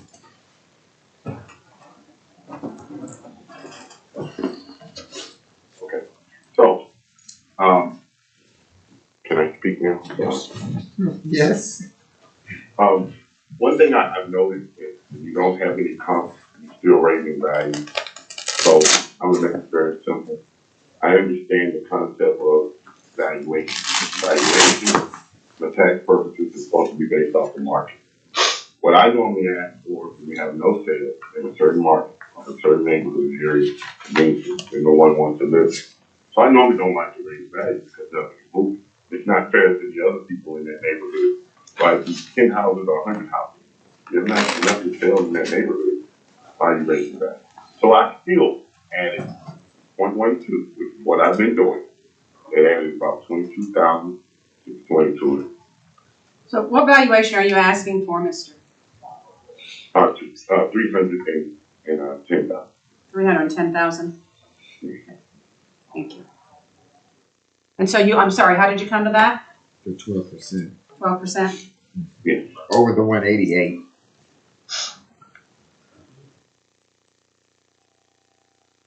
I just feel like I mean, adding a value to a property for a sale should be based off the market. So asking for a slight reduction in a neighborhood that doesn't have a lot of sales, no movement, like I said, 6% adjustment, unless you know it's not a true comp. I don't know, I'm kind of leaning toward market. These market values are kind of, you know, it's controlled by the market, the sale. But he says income, we're looking at market value. So Commercial property go a lot. And it's not a commercial property, this is a residential.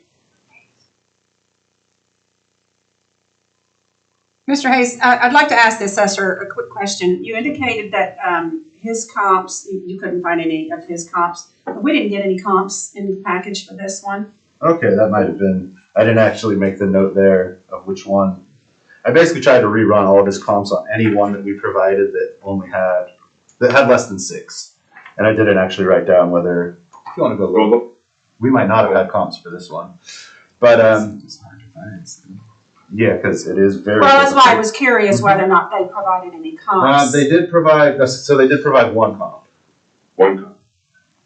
which. That was 2023, May of 2023, so that's probably the same Yeah, as your comp. there were 2 comps, I apologize. Sorry, I didn't take as good of notes as I probably should have. Okay, so can we just see those two? It looks like that first one is maybe the same as your comp too. Can you confirm that? Carolyn Drive. I just want to see if he came up with anything other than what you guys came up with. Go up to the address. No, so our comps are 0.18 miles and just under half a mile away. Okay, so let's see how far his are. And he has one that's over a mile away. Scroll up a little more. And 0.73, so 3/4 of a mile away. And again, you'll see that comp has no pool, and that comp has no pool. And that's really where we were struggling to find comps. Is this house has a pool? It's bigger than most of the houses in that area. It also has a very nice gable in the front of it that you can drive up under. Can we see a picture of it or see it on Google Maps or something? And if that's not good of a picture, I'll go ahead and do a street view for you. Yes, please. An outline.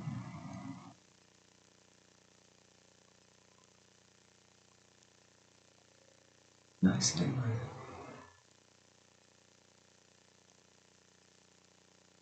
What were the cross streets on this, Sooner? Sooner and Reno.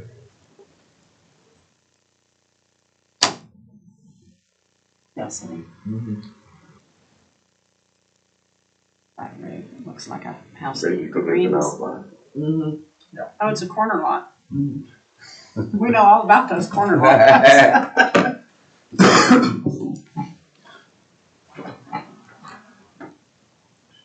Yeah, in America, people buy corner lots in New Jersey. It's almost like they're punished for buying a corner lot when the corner lot is probably the worst house they have. Just have a little more. Okay, so we're the difference of 320,500 and 310,000. Nobody moving? Okay, I'm gonna close the hearing on 178.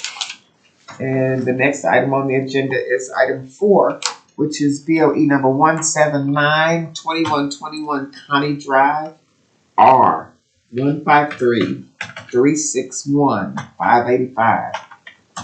The assessor's asking for 159,000. Last year was 138,500, and the year before 124,500. What are you asking for, Mr. Hayes? Well, I'd ask for, last year's value, 138,500. Yes. Yes. Gotcha. Looking at the concept of the three sales that they provided, I didn't look at our sales, I looked at their sales. I just didn't like the adjustment. Notice that a 1218, it sold for what, 146,500 in the same size, 2 years, used in the southern property. Notice the land, Which comp are you referencing? number one. Comp one? Notice it's adjusted. Same size, so the land is adjusted. And look at adjusted 144. Only adjusted up, what, 2,500 down. That land is almost twice the size. I mean, not twice, but almost 50% larger. 10,800 square feet, 804 square feet. So I looked at the sale price, 46.5. And whether we like it or not, we're looking at this concept from a tax firm. This property was sold in May, so it's a little bit here. That particular owner will pay their property tax off 146.5. We have another property, which is my client, who owns a property that is the same exact size, 2 years older, land is much smaller. So do you really think that our property should be higher than theirs just because they're, and now remember, get these properties set to sale. So we know this property was likely going to look better than our property. Its land is larger, it'd be a corner lot away. So I think last year's value slightly to be considered to be the value of this home. Simple reason, 146,500 is an adjustment for the land. Look down at the bottom, land is 23,000, 23,500. That extra 7,000, 8,000 could be for the extra 3,700 square feet of land. Kind of makes sense. And so why do you think that there should be no increase over last year? You have a property that's sold for 8,000 more with more land in it and slightly newer, same size. They're going to pay their taxes based off 146.5. They have 10,000 square feet, almost 11,000 square feet of land. You know we don't deal with the taxes, Mr. Hayes. Excuse me, I'm going off the sale price. Yes, but you keep saying they're gonna pay their taxes. Well, I'm basing it off the value of the sale price. Yeah. Okay, That's so, whether we like to admit it or not, the sale price does definitely affect the tax value. That's how you get it off the sale price. From a numbers standpoint. So you're basing it off of that sale price and then adjusting it based off because they have more land, but are you doing any of the other adjustments? They're basically For the differences? Well, it's the same square footage, but there's other adjustments because the adjusted value is 144,000, it's sold for 146. Were those all based off of land or were they based off of something else? If you think about it, it went down. They didn't adjust very much. Were there any other adjustments other than for land on that comp one? They adjusted a lot higher. the garages. For what? The garage. It's the same size property. Same exact size. Yeah, but there were a few other adjustments that you have to account for as well. It's a couple $1,000s, but. Because number 2 and 3, they're only 1,000 square feet. They're smaller homes. They're not, to me, I wouldn't compare those 844 square foot house to a 1218. Especially when you get that small. You don't do 500 when you get that small. You do 250 and 300 at the most. And these are much smaller than the 75. They're not really common. We're talking about basically a 1,200 square foot house. I don't know how a 1,200 square foot house gotta have 2 bathrooms. But not. That second bathroom is probably 1.5. So what was your response to Ms. Sellers asking you why you thought there should be no increase in value? What did you say? When you look at the concept of how they did their adjustments, right? They didn't do any adjustments, but look at the land adjustment. Now last week we had land adjustments that were horrendous from my point of view. This week we got 3,700, but it's only adjusted minus 2.55. just have an issue with that. When you're talking about the land square feet of the subject, 7140. If you go up 3,800, you only adjust it less than 3%, 2.5%. That's not a fair adjustment. But you go down, you adjust enclosed porch for almost 5%. You don't know what condition that porch is in. You don't know how they enclosed. Okay. We answered your question. Okay. I believe I can, Mr. Todd, if you can just bear with me and help me make sure that I understood what you said correctly for Ms. Thompson. You're basing the reason why you don't think you should increase the value of the 138.5 over last year is because that comp one sold for 146,000, but it has more land square footage, so you adjusted it down to 138.5 because they're the same square feet in property size. Yes, we have the same square foot of living area, but the land, the first thing we go off, the location of the property, the size of the lot it's on, and what? The living area and the amenities. One of the main things here, and I'm looking at is, once again, I question the adjustment of the name. So it's based on comp one minus the land adjustment with no other adjustments. Look at. I got you. I got it. 0.96. Where are we getting our adjustments from? I'm starting to notice that a little more. That algorithm is not on point sometimes. Okay, let's hear from the assessor. This is a direct concept. Both properties are the same exact size, ladies and gentlemen. That's all I'm saying. Mr. Hayes, we're going to hear from the assessor now. All right, so the house on 2021 Pawnee Drive in Del City. It is between the intersections of Sooner and 15th. In 2024, it's valued at $159,000. 2023, $138,500. 2022, $124,500. Again, all the comps they provided are over a mile away. We had 5 2023 sales to look at. 2 of them, again, had massive amounts of adjustments on them, so we went ahead and threw them out just because we knew they weren't really comparable. And the 3 that were left give us a median of 172,454 and a mean of 167,888. And if you scroll up just a little bit to the bottom of our adjustments, I would like to point out Comp 2 and Comp 3, if you look at the net adjusted total, those are positive numbers. We consider those houses, to be frank, we consider them inferior to the subject. When a comp is inferior, we adjust it up. When a comp is superior, we adjust it down.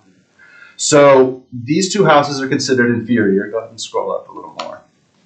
But they still sold for $155,000 and $125,000, which the second one doesn't make my point as well as I would have liked, actually. But the concept is still, $155,000 for an inferior house is still well above the $138,000 that he's asking for.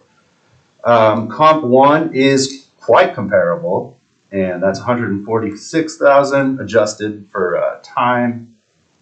No, go back up. Adjusted for time to $152,000. Once we do make those adjustments for age, land, now you can go back down. You see the number that we have on our graph is also $144,000. So, and the other thing that I want to address as well is the land is valued separately from the improvements. And that is a much smaller percentage of the cost of the entire property. If you go ahead, I don't necessarily want to dig into it too much, but go to AP5 for me. Let's go to the NOV or the values tab. You'll see here our full land value we have on for $15,400. Or sorry, when we set the NOD, it was $23,562, but the improvements are $135,438. So even when the land isn't as comparable as we'd like, it's such a small fraction of the value that it doesn't make a huge amount of difference when we factor that into our adjustments. Can I ask about comp 2 and 3? Are they in the same neighborhood? Go ahead and pull up that. Yeah. So comp 2 and 3 are just up the street. Up the street and around the corner. In the same neighborhood? Yes, ma'am. Can we Comp 1's actually the furthest one square away. footage? Because there is 200, 1218, 18 minus 844. So it's a 374 square foot difference. Mm-hmm. between them and within the same neighborhood. I'm trying to figure out, is it an extra bathroom or? Let's see, we can go analyze this as deep as you'd like. That one's a year older. Land size is almost the same. That one has I'm just trying to figure out the difference in square footage. Okay. Why, what's accounting? Why all of a sudden there's smaller homes in And they're the all- same neighborhood by that much square footage? it might even, I think this one actually, can you pull up the sketch for this one? It's like it is. Older Well, that one's area. just one bath though, that count three. Yeah, Oh, I thought this was the one I did an add-on. No, that's, I honestly couldn't tell you That's okay. because one, it's so old. yes. Now, what are the years of it? What are It's- the those are- costs? that's It's hard to figure out why one is gonna be so much bigger than the rest on the street. Olive Garden. Okay. Walmart. But all the houses on that street are pretty old. Yeah. I'm sorry, Mr. Hayes, were you trying to say something? Yeah, I was asking, can I speak? Sorry, it was kind of cutting off. Go ahead. So in the concept of mass appraisal, you have a property, we're talking, you have a appraisal, when you have a property, in single individual and the concept of mass, you have a property, same square footage, it weighs heavily on the value. That's all. When it's sold in mass, it's very simple. When you have, it is a microcosm of the same property. Cookie cutter neighborhood is probably the same exact setup. This is what I mentioned when we talked about, like you mentioned, the taxable value. It's not necessarily about the taxable value, we're talking about the total value, but the taxable value is taken out of the value. That's why I think it should go back to where it was last year, because you have a property with a much larger land value. It's just sold for 144, but it's sold in January. Their taxable value is going to be based off that 144. So I like my client value to be what it was last year, so their taxable value is based off that. That's the concept of where I look at it when it comes to mass appraisal. Okay. All right, any more questions? I'm gonna close the hearing on BOE 179 and open the hearing on BOE 181, 624, Winding Lane. R 1820-62740. The assessor's asking for 178,500. What are you asking for, Mr. Hayes?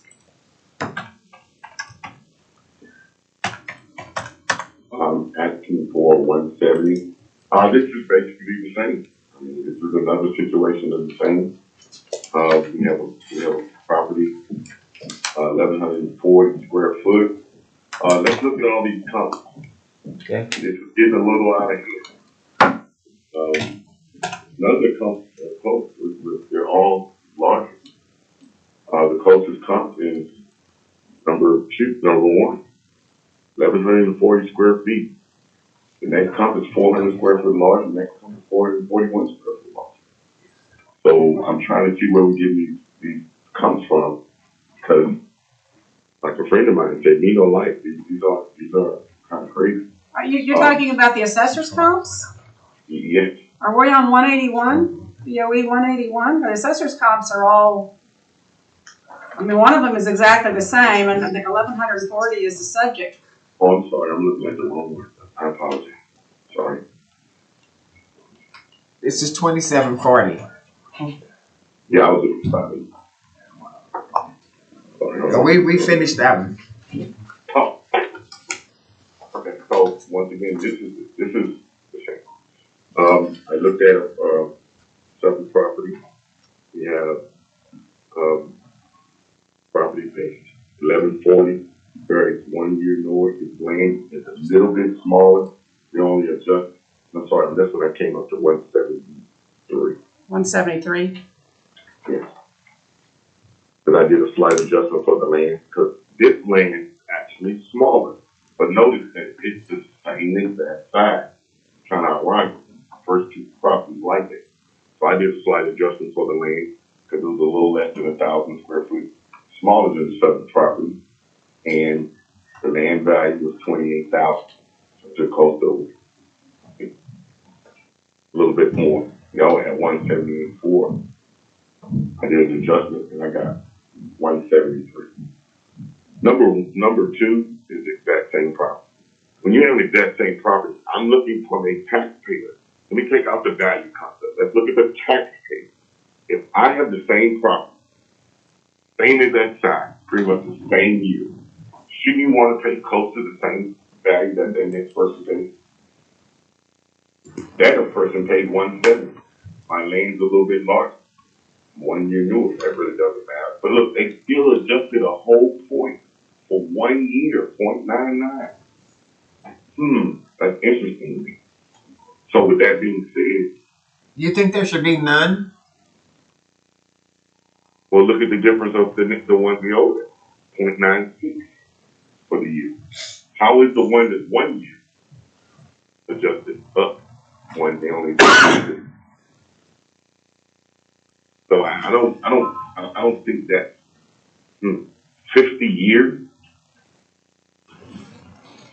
Hey, the algorithm is the algorithm, but in this case, I did adjust stuff for the land and I got 170. Because number two is the exact same problem. It's kind of great we've had that twice in a row. So I went up for one reason, I went down for the other reason. Makes sense. That's from my comfortable appraisal. Is my opinion, but that's what you do. Right, but did you look at last year's value? I didn't this time, no. I looked at the sale price of number two. Well, it was 167.5. So you make your 0.12 adjustment would be more than 170, Mr. Hayes. No, I didn't do it just for 0.12. I didn't do that this time. I didn't say it. I looked at number two sale price. Okay. No, I don't always do that. I only do that when it depends on the area. I look up the sales and around that area, right? And there's no, because you have remember, real estate is about what? Let's start off with it's about location. So if there's sales around that area, then that's when I add a point. But if there are no sales in this area, I don't want to raise it all. You heard him change his to 173. I did. Right? 100 what? 173. Oh, sorry.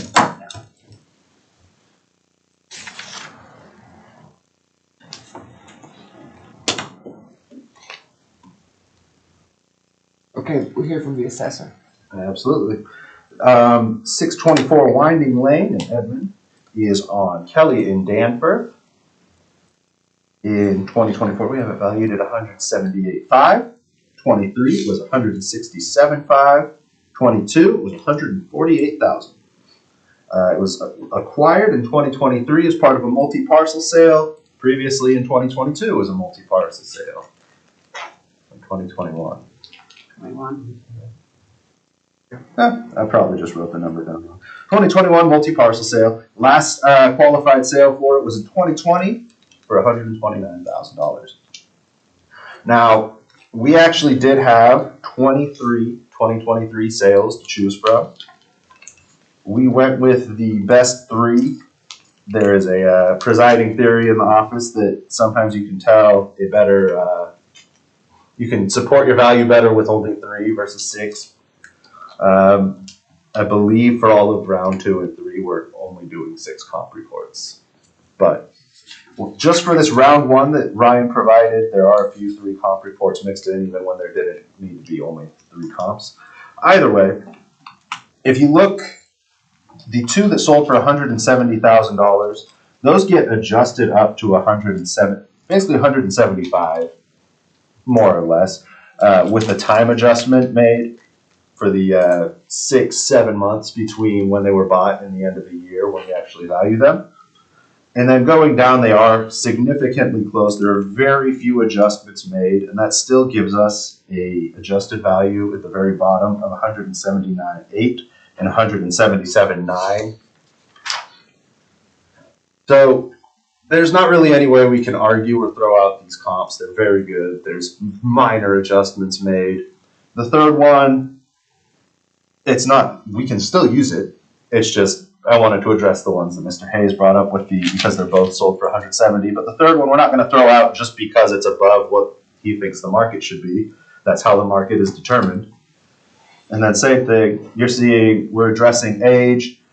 We subtracted 0.96%. Again, we subtract for a superior when the subject is inferior, so when the comp is superior. And because, again, as we established last week as well, depreciation isn't linear. And as something gets older and older, it depreciates a little more. That's why we're taking off 0.96 for a year newer, but we're adding 0.99 for a year older. And that is actually consistent. Both the 48-year-old properties have a 96% adjust, or 0.96% adjustment made. I could talk myself in circles about this, but I'll go ahead and leave it at that. I have a question. Yes, ma'am. I showed that they provided 30 comps, 9 of which were more than a mile away, 8 of which were more than a half a mile away, but that did still leave 6 potentially valid comps, but I didn't look at them any deeper than that. It could be that the price was way off. Did you look at their comps? So go ahead and scroll through their comps. Yeah, go to the beginning, because usually if they're gonna be valid, they'll be in the beginning of their comps. I didn't actually go through too many of these because we're not trying to present new evidence to the board. But I don't see any reason why they didn't get used. I know I But looked it's at not the new Nimrod evidence one. if they provided the comps. I'll just clarify Okay. that, right? So the Nimrod ones I did try to put in, and I know that sticks out to me a lot because that's a fun street name. But those are actually, a lot of these are outside of the territory. So we have the county split into 4 territories. And each of those is presided over by a salesperson. And if a comp, even if it's right on the border, is in a different territory, we cannot use those comps for our comp reports. So I believe Nimrod Road, is in territory 4, and that's what a lot of the problems we're running into, is a lot of the comps they provided are in different territories, territory 4 versus territory 2, and that means we can't use them in our sales Meaning comps. it's too far away. Not even necessarily, again, because of the delineation, they could be even on that border, but because it's on the other side of it, we can't use them. Well, they're all far Because away. they're under a different model. Yeah, I mean, I can see 2, 3, and 4 further away, but comp 1 is 0.11, 0.12, which is within the vicinity of the comps that you pulled. And that could have been an invalid sale, which, That's what I'm considering it curious was sold for, well, actually the other ones are also pretty low. Again, I didn't take the notes I should have probably on that one. I was kind of sick by the end of last week and wasn't operating it. Well, it's hard for you to defend his comps Right. when he's not even using his comps. about. Right. That's true too, yes, sir. So,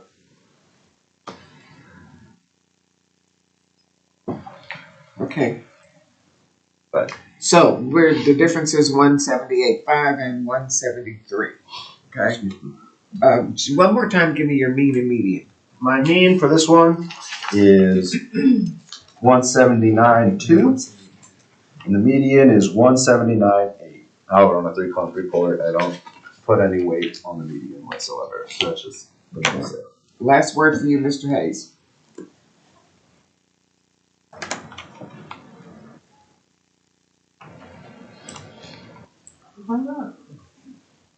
We lost him?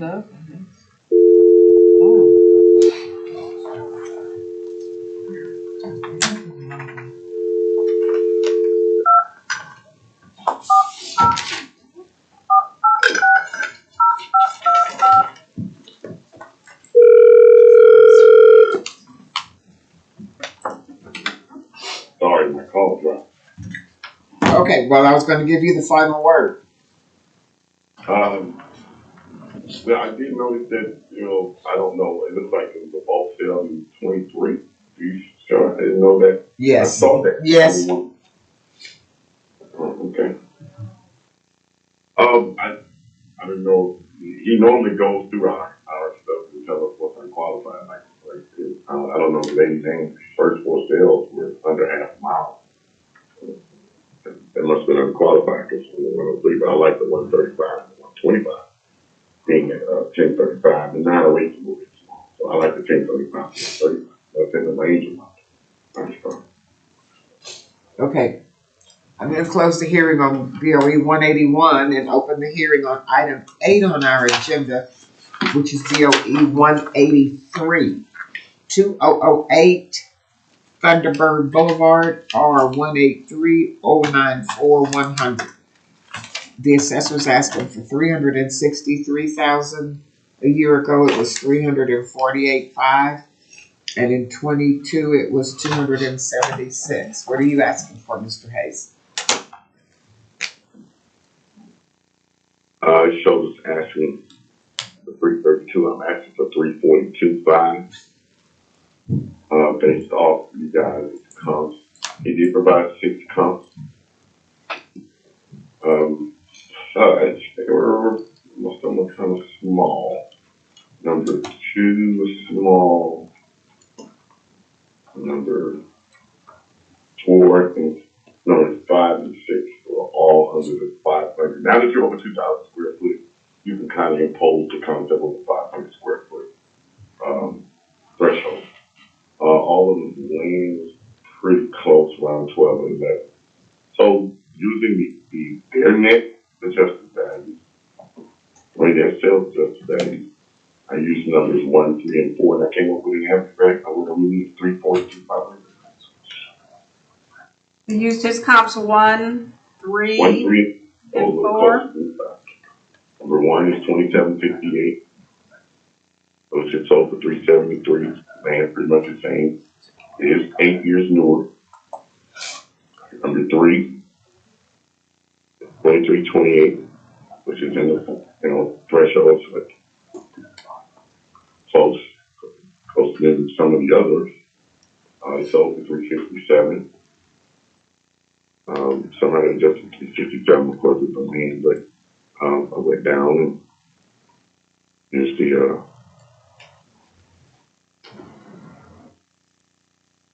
and number 4,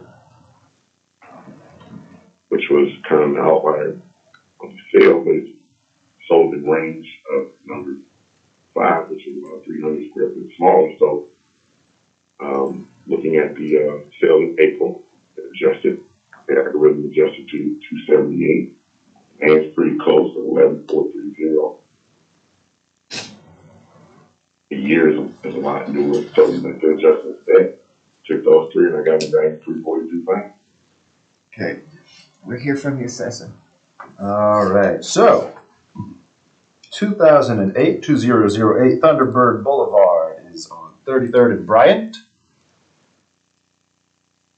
And in 2024, this year, we have it valued at $363,000. In 2023, we have it valued at $348,500, which is more than he is currently asking. In 2022, it was valued at $276,000. It was acquired in 2022 as part of a multi-parcel sale. In 2021, there was a qualified transaction of $263,000. And now you're going to notice kind of a trend here in these next few as well. A lot of these are from Kalidi. They decided to sell off a bunch of their properties, put on a remodel, which pushed up the prices of a lot. And that's going to cover, well, there's a few in the next that we're going to talk about. But, Okay. here we had 8 comps from 2023. We used the best 6 that we have. Again, with that remodel, it makes it a little bit harder to start finding comps. But we make all of the adjustments. We can talk in circles about this every single day for the next 2 months. When they're not the same size, we make the adjustment for it.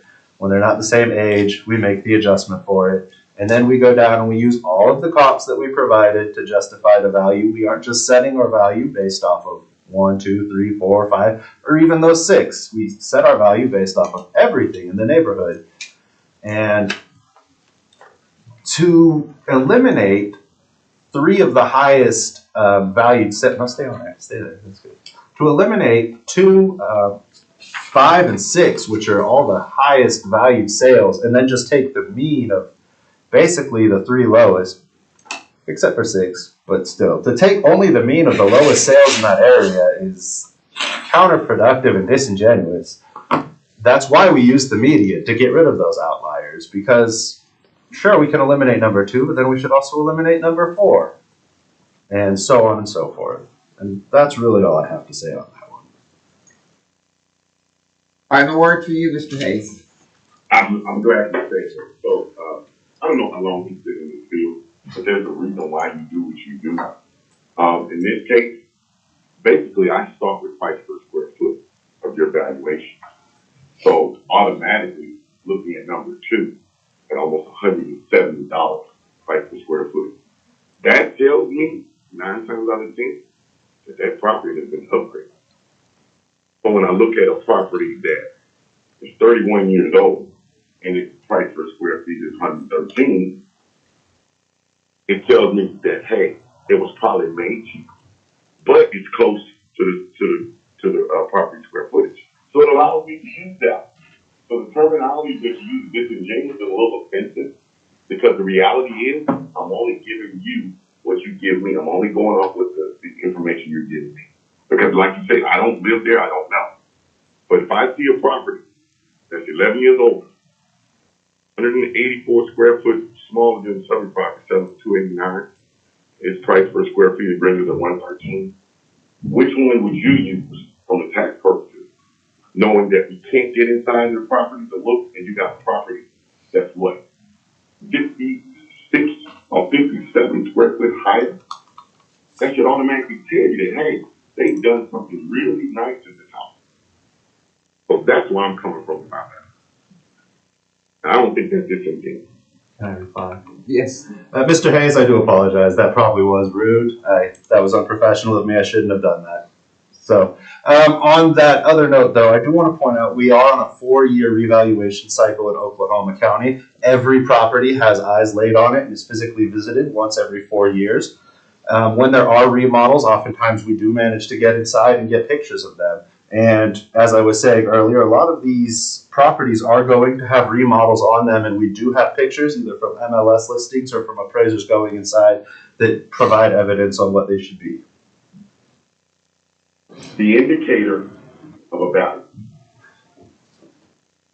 starts with location, square footage. You said often, but not always.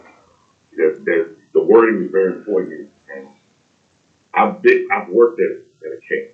We do not go in every single house. You gotta get pictures, but I repeat, you do not go in every single house. You can come in my house. Are you disagreeing that once every that there's a rule here that they must lay eyes on with once in every 4 years? So are you saying they never go in? On the inside, they go in once every 4 years. They do a physical inspection once every 4 years. So every year, a quarter of the county is inspected.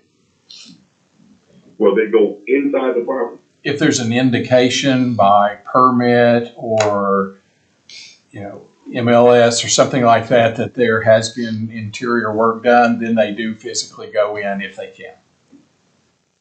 So you actually do a visit to the inside for a session. Never heard of that. Okay. And you provide pictures, and that's when you raise the value from the quality of the effective age. You may or may not, or lower, depending on what you find, because they rate the houses fair, poor, uninhabitable, demolishable, need to be demolished. Yes. I don't want to talk out of turn. This is Cole's baby right now, but I do want to say that I am a valuation analyst with the county assessor. By the way, Mr. Hayes, my name is Michael Frangione.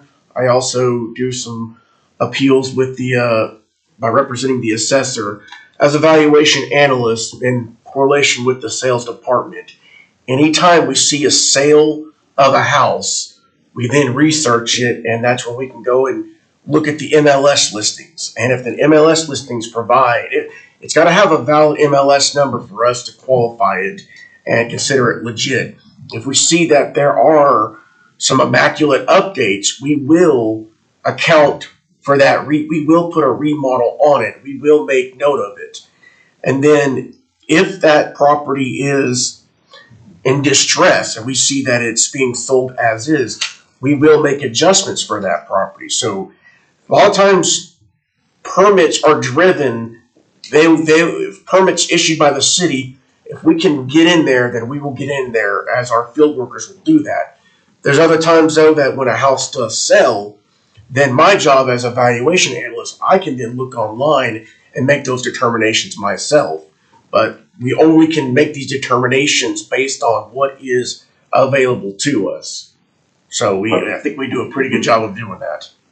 Yeah, so just like I said, I've worked at a CAD, I had an opportunity to be an analyst here in Houston at HSHAC. The concept is the way you get, a lot of times the way you get information is about what people are willing to report. Now, this is why I've been focusing on the concept of price point indicators. Look at number 1 and look at number 2. Number one is 2768, slightly larger than subject property, close to 373, 34 years old. Look at number two. It is 5 years older than the subject property, 13 years older than the first comp. And look what it sold for, close to 400,000. That's not an indicator that property's been upgraded. So when is it? Somebody really wanted to pay almost 400,000 for 2,285 square foot property? I don't think so. It's upgraded. It's almost common sense with all due respect. If something's going on inside of the house, it's upgraded, top of the line, everything, top of the line, most of the things, in order for someone to say, hey, I'm more into the request. Because they probably started off higher than they talked down. That's the unfair part of mass appraisal. Did you do any research to determine if it was upgraded? Did you go to Zillow or anything like that to see if there was anything saying that it was upgraded? Or just making an assumption? That's why I'm trying to say it's the highest value. It's one of the smaller properties at 2285. No, you didn't answer her question. Say it again, ma'am? Right, I just asked if you did any research to determine whether or not it had been upgraded, or are you just making that assumption based off of the price? No, I didn't do it. I'm sorry, I didn't do any research, but that's why I was saying the price point indicated 388,000 tells me that it's been upgraded. Where do you get the value from? The land is the same size. It's literally 17 square foot off. It's 5 years old. It's 500 square foot small. So where do you get your value from? I'm asking. Someone tell me, where do you get the right to charge $170 a square feet, the largest of all? And it's what, out of the 6 companies, the third smallest? I'm just saying, I'm at a loss for words. If somebody can explain it to me, please do. Because there's no way I'll pay $388,000 for a house. When you compare it to a house in 5 years, the new one, and 500 square foot large. You go price per square feet, you go value of land, guess what? You still don't come over 169. So that lets you know that something's going on. Look at his adjustment. It almost gets to $40,000. That's my point. I'm actually showing you everything I need to show you, that because we can't get in the house, the value tells us that it's upgraded. But you're asking us to make yet another assumption. Not based on fact. The fact is the house sold for $388. Why? Somebody just wanted that 2,285 square foot house that back over another house. When you go to buy a house, you buy the house based on location, amenities, and things like that. The value of the land. Where do you get its true value from? As a basic block value, it's 3. The size of the property. Okay, let me just tell you that what has happened here in Oklahoma over the last 3 years defies a lot of what you're saying. Ma'am, I'm going off the comparison. But he gave you the comps. Okay, you're at 342,500 and they're at 363, and I think they've given us the comps, and you've told us why you use comps 1, 3, and 4. So I'm going to close the hearing on BOE number 183, and I'm going to go to item 10 on. Can I say one more thing before we finish? Okay. Let's take one more. When you look at these 6 comps, okay, we're not close to $500,000, but look at the difference in the sale price. That should kind of tell you. The sale price of all 6 values. The lowest, you have 2 at the low value. Number 4, number 6. Number 4 is 200, a little over 200 square foot, smaller than the subject property. Number 6 is about 500 square foot, 550 exactly. Look at the sale, 289, 293. Then you go up and you look at the one I've been talking about. That's $100,000 difference in company for sale price. Makes you wonder. That's all. Okay, I'm going to close the hearing on BOE number 183. Go to item 10 on the agenda, which is BOE 1318 Warris Road. West Aries. West Aries. Oh, that's west. I put a period. West Aries Road. R 183-242-930. The assessor is at $279,000. What are you at, Mr. Hayes? 275.5. Okay, Once again, we have a situation of, concept of square footage. Number one was just about 500 square feet, smaller than the subject property. Land's a little bit higher, but we're not gonna do that. And I did notice the quality of grade of number 2 and 3. So disqualifying number 1, noticing that it sold for the lower value of 245. Looking at number 2 and 3, you guys made adjustments for the good concept of the quality. Took the average of the two, meaning 275. Pretty simple. okay, we'll hear from the assessor. So 1318 West Aries Road is 15th and Kelly. In 2024, it's 279,000. 2023, it's 246,000. 2022, 229,500. It was acquired in 2023 as part of a multi-property sale. In 2021, it was bought from Kalidi in for $219,500. And like I was saying earlier, there is a 2021 remodel on it. However, in this case, the 3 comps we found, they all have a similar effective age, which means they probably all have a similar level of remodel. But,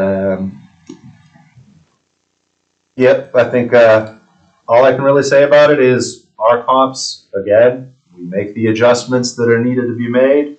We follow the guidelines and statutes when we do them, and we come out fair and equitable across the board. And I don't really have much else to say about this one.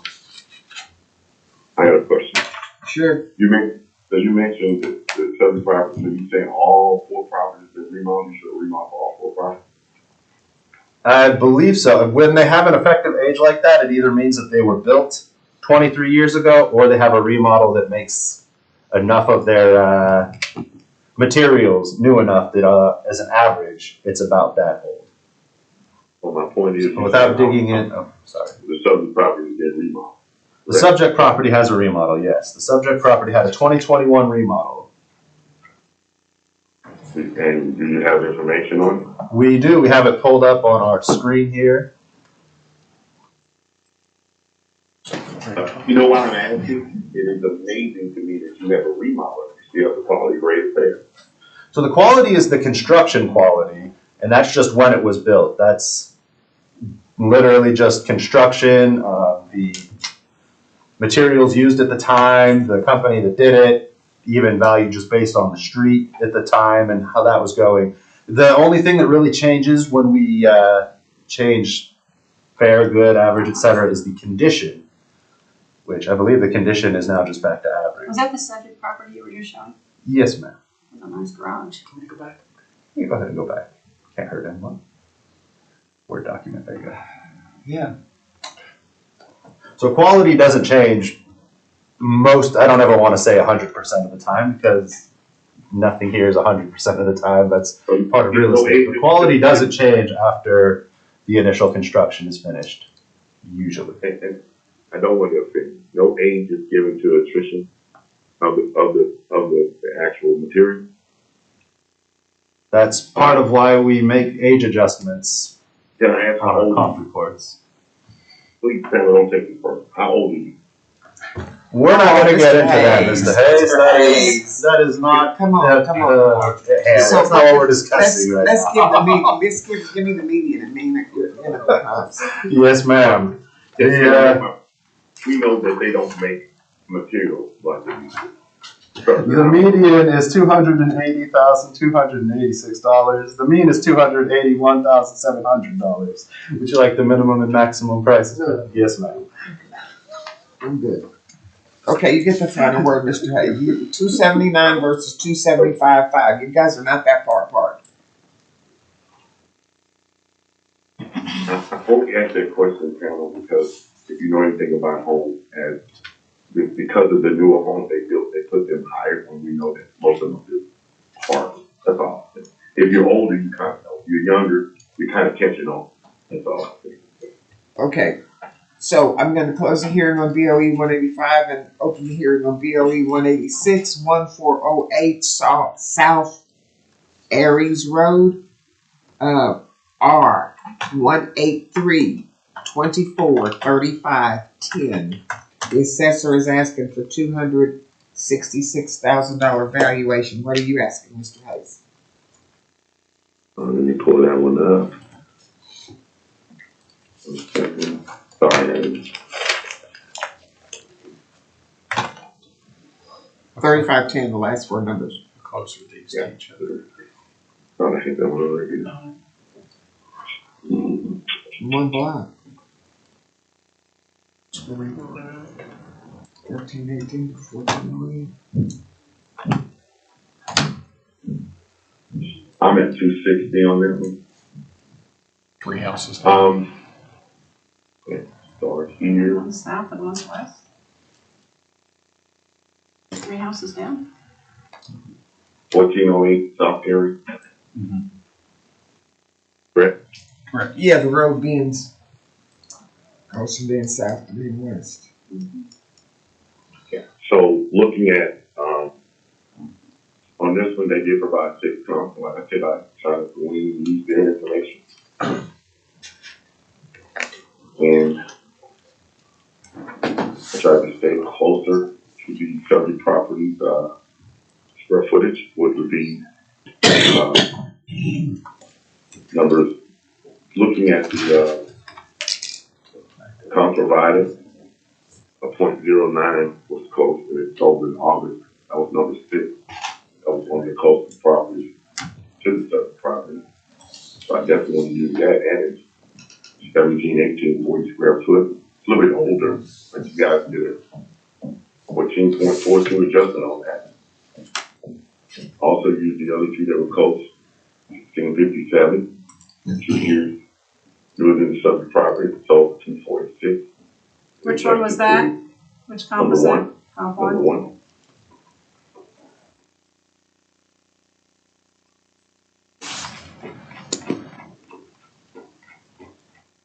And I used number 3, number 2, 1503.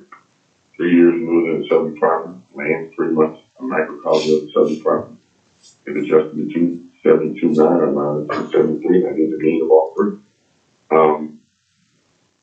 Looking at the concept, once, I guess we were closer to 1500, but I didn't like the number 5, 1374, number 4 a little bit lower. I kind of look at the average price per square feet because they're smaller. Their price per square feet is going to be a little bit larger.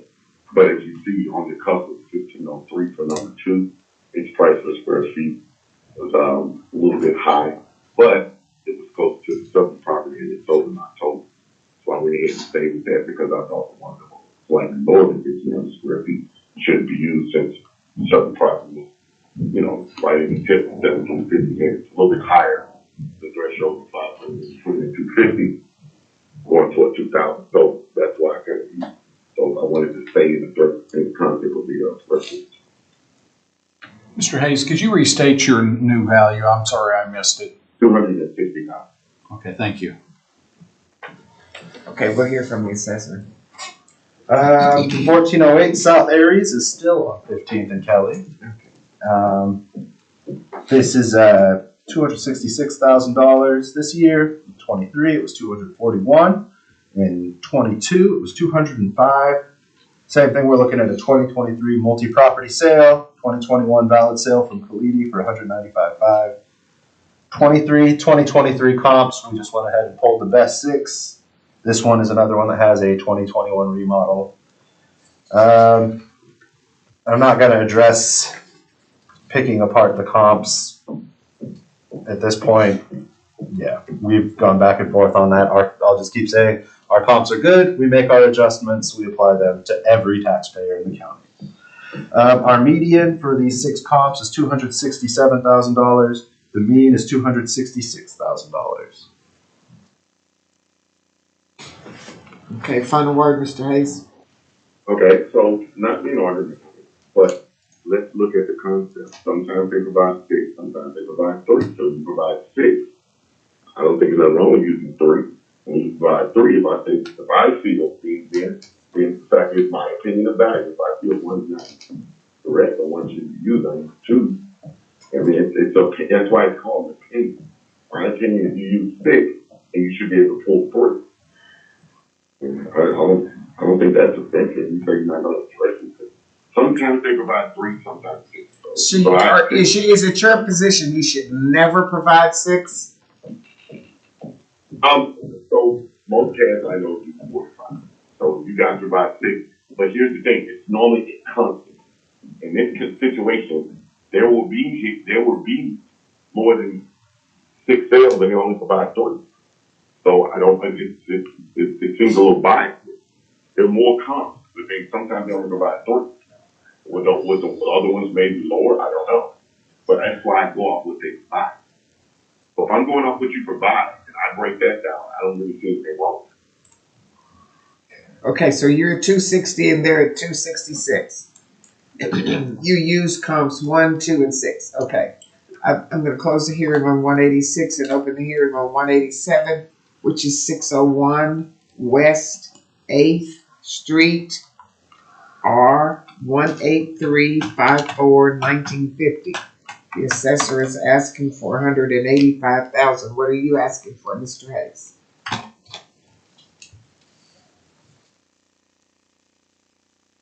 don't understand. I'm asking what's last year's value first of all. 174.5.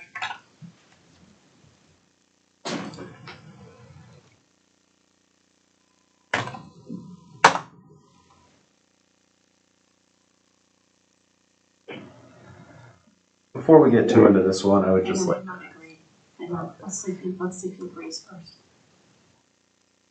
What he does? 174.5. Was last year, yes. I'll stay there, ma'am. You're staying at 174.5? Yes, ma'am. Simple reason. The 6 comps are provided. Look at where we're going. First of all, 5 and 6 shouldn't even be used. 800 to 1200. Notice that number 4, 150. Well, you didn't. No, you tell me which ones you used to arrive at your 174. I didn't use any of them. You didn't use any of them. Okay, that's why you stayed at 174.5. Changing your Yes, I valuation. didn't use We're any, not- but I know at number 4, its price per square feet is 163. Okay, So- we want to hear something from you. Wait a minute, the assessor's got something to say. when we ran this comp report, it looks like a mistake was made. Something kind of slipped through the cracks that didn't get caught. When we run our comp reports, we try to limit them to the neighborhood that we're working in. And for whatever reason, somehow that got cleared out, which is why all of these comps are 1.48 miles away, 1.3 miles away, 1.5 miles away. Right. So there's not really any way I can defend these values any more than Mr. Hayes can fight that. Like he said, he threw all 6 out, and for good reason. I don't think we can properly address this one without a better comp report. If it's possible to table this one for another day and give him updated evidence and give you updated evidence, I'd like that. If not, we can try to figure it out here with what we have. I just don't think it's fair to Mr. Hayes or the taxpayers to continue to pursue this one with what we have. Okay, so let me say this. I've always been taught when a hearing notice is put out, from my perspective, it is the county's burden of proof to prove that that value is correct. No, their value, the way the burden of proof goes, you justify why you disagree with theirs. So, ma'am, from a tax value, now you're going to make me go research and you step on it. When you release the value, you're releasing the value based on the information that you gather. That is your burden of proof to prove why you came up with that number. Now you flip it on the taxpayer. Well, in this case, if you have no comp, then the value should go back to that. I'm gonna make that short and sweet because I don't believe in that statement. Well, he didn't say he didn't have any comps. He said his comps were too far away, and you want to throw the comps out. Now, if Mr. Hayes, Are you staying at 174.5? Yes, sir. Okay, the assessor, no, we're not gonna pass it. The assessor asked for 185 and is not substantiating his. I'm gonna entertain a motion to set the fair market value of 187 at 174.5. I won't agree to that. You wanna agree to that? You agree to that? I think the increase over 2023 value supports it. The taxpayer also provided a couple of comps that support the assessor's valuation of 185,000. Okay, So I disagree with lowering it. That's correct. I don't want to second that. I think I want to talk about this on Friday. okay, I agree. all right. I'm gonna close the hearing on 187 and open up the hearing on 188. 721 Howard Court, R183541980. The assessor is asking for 185,000. What are you asking for, Mr. Hayes? Make sure I'm on the right one. 41980.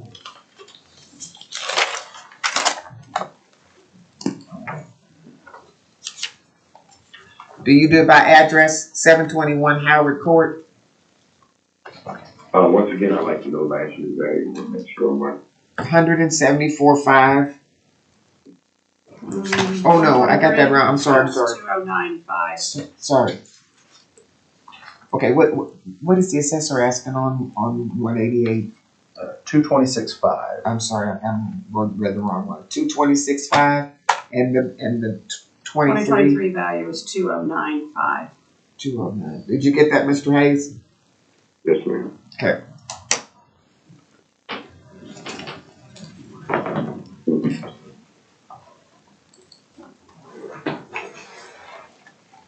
So, in this case, once again, we have a situation where most of the comps are not true comps. Number one, 554. Number two, 600.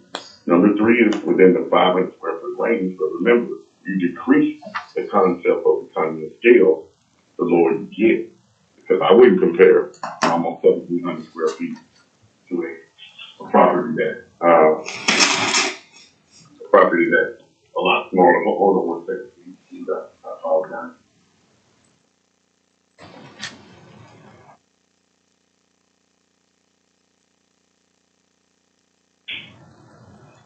So I wouldn't compare. Mr. Hayes, if you're gonna interrupt, can I interrupt then and ask what valuation you're asking for before you go into all of your explanation? No, I was a little busy. Can I give my presentation?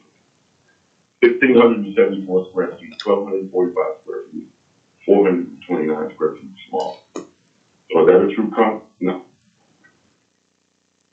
Looking at the subject property and it's fair, do you really want to compare that particular property to a property that's 996 square feet, 892 square feet? The subject property is double that. So what I do, I break down the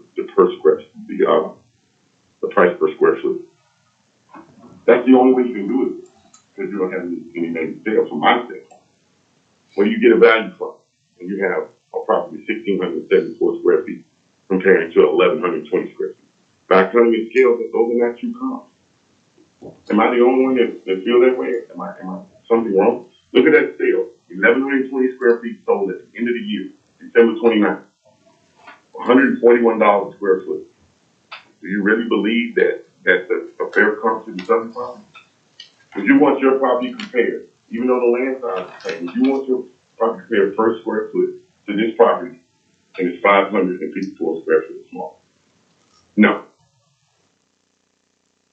And therefore your value is what? I look at it from a price per square foot. That's the only way to do it once you have no comps. Okay, so can you tell us what value you're asking for and what square footage cost you used to come up with that number? Well, we understand your argument. We fully understand that all of these properties are much smaller than the subject property. We've got that. But we're trying to understand what you're asking for. Okay, so looking at the concept of the 2 square footage that I looked at the numbers number 3 is it sold for $155 per square feet, correct? And I also wanted to use another, because I couldn't find a true value for this either. With the value, with the property size. Because, I mean, I don't know how to do it. I wouldn't do a 0.12 on this because it's actually higher, which is not fair to the property owner. So you used So square footage of 154. comp 3, but did you base it off of the sales price or the adjusted sale price? No, I busted off the basic sale price. The sales price? Price per square foot. Was what? Excuse me? What was the price per square foot? The price per square foot on some of the sales. If you break down the subject property price per square foot, Mr. Hayes, are you really not understanding what we are asking you? Say the price per square foot you used to get to whatever is the price you want us to set this at. ma'am, I understand what you're saying, but I tried to explain myself thoroughly, so you don't think I'm just throwing numbers at you.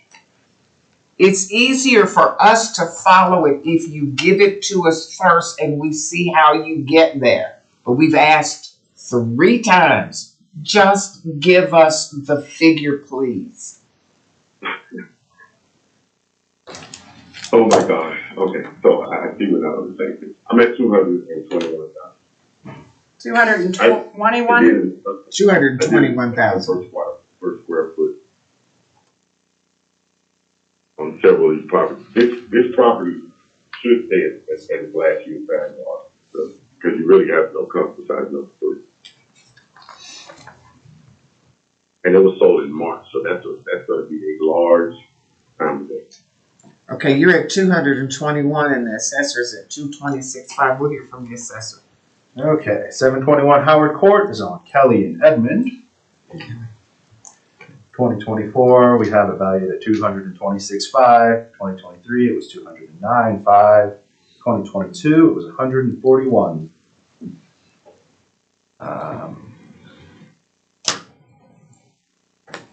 Technical difficulty. I'll continue my presentation. Sure.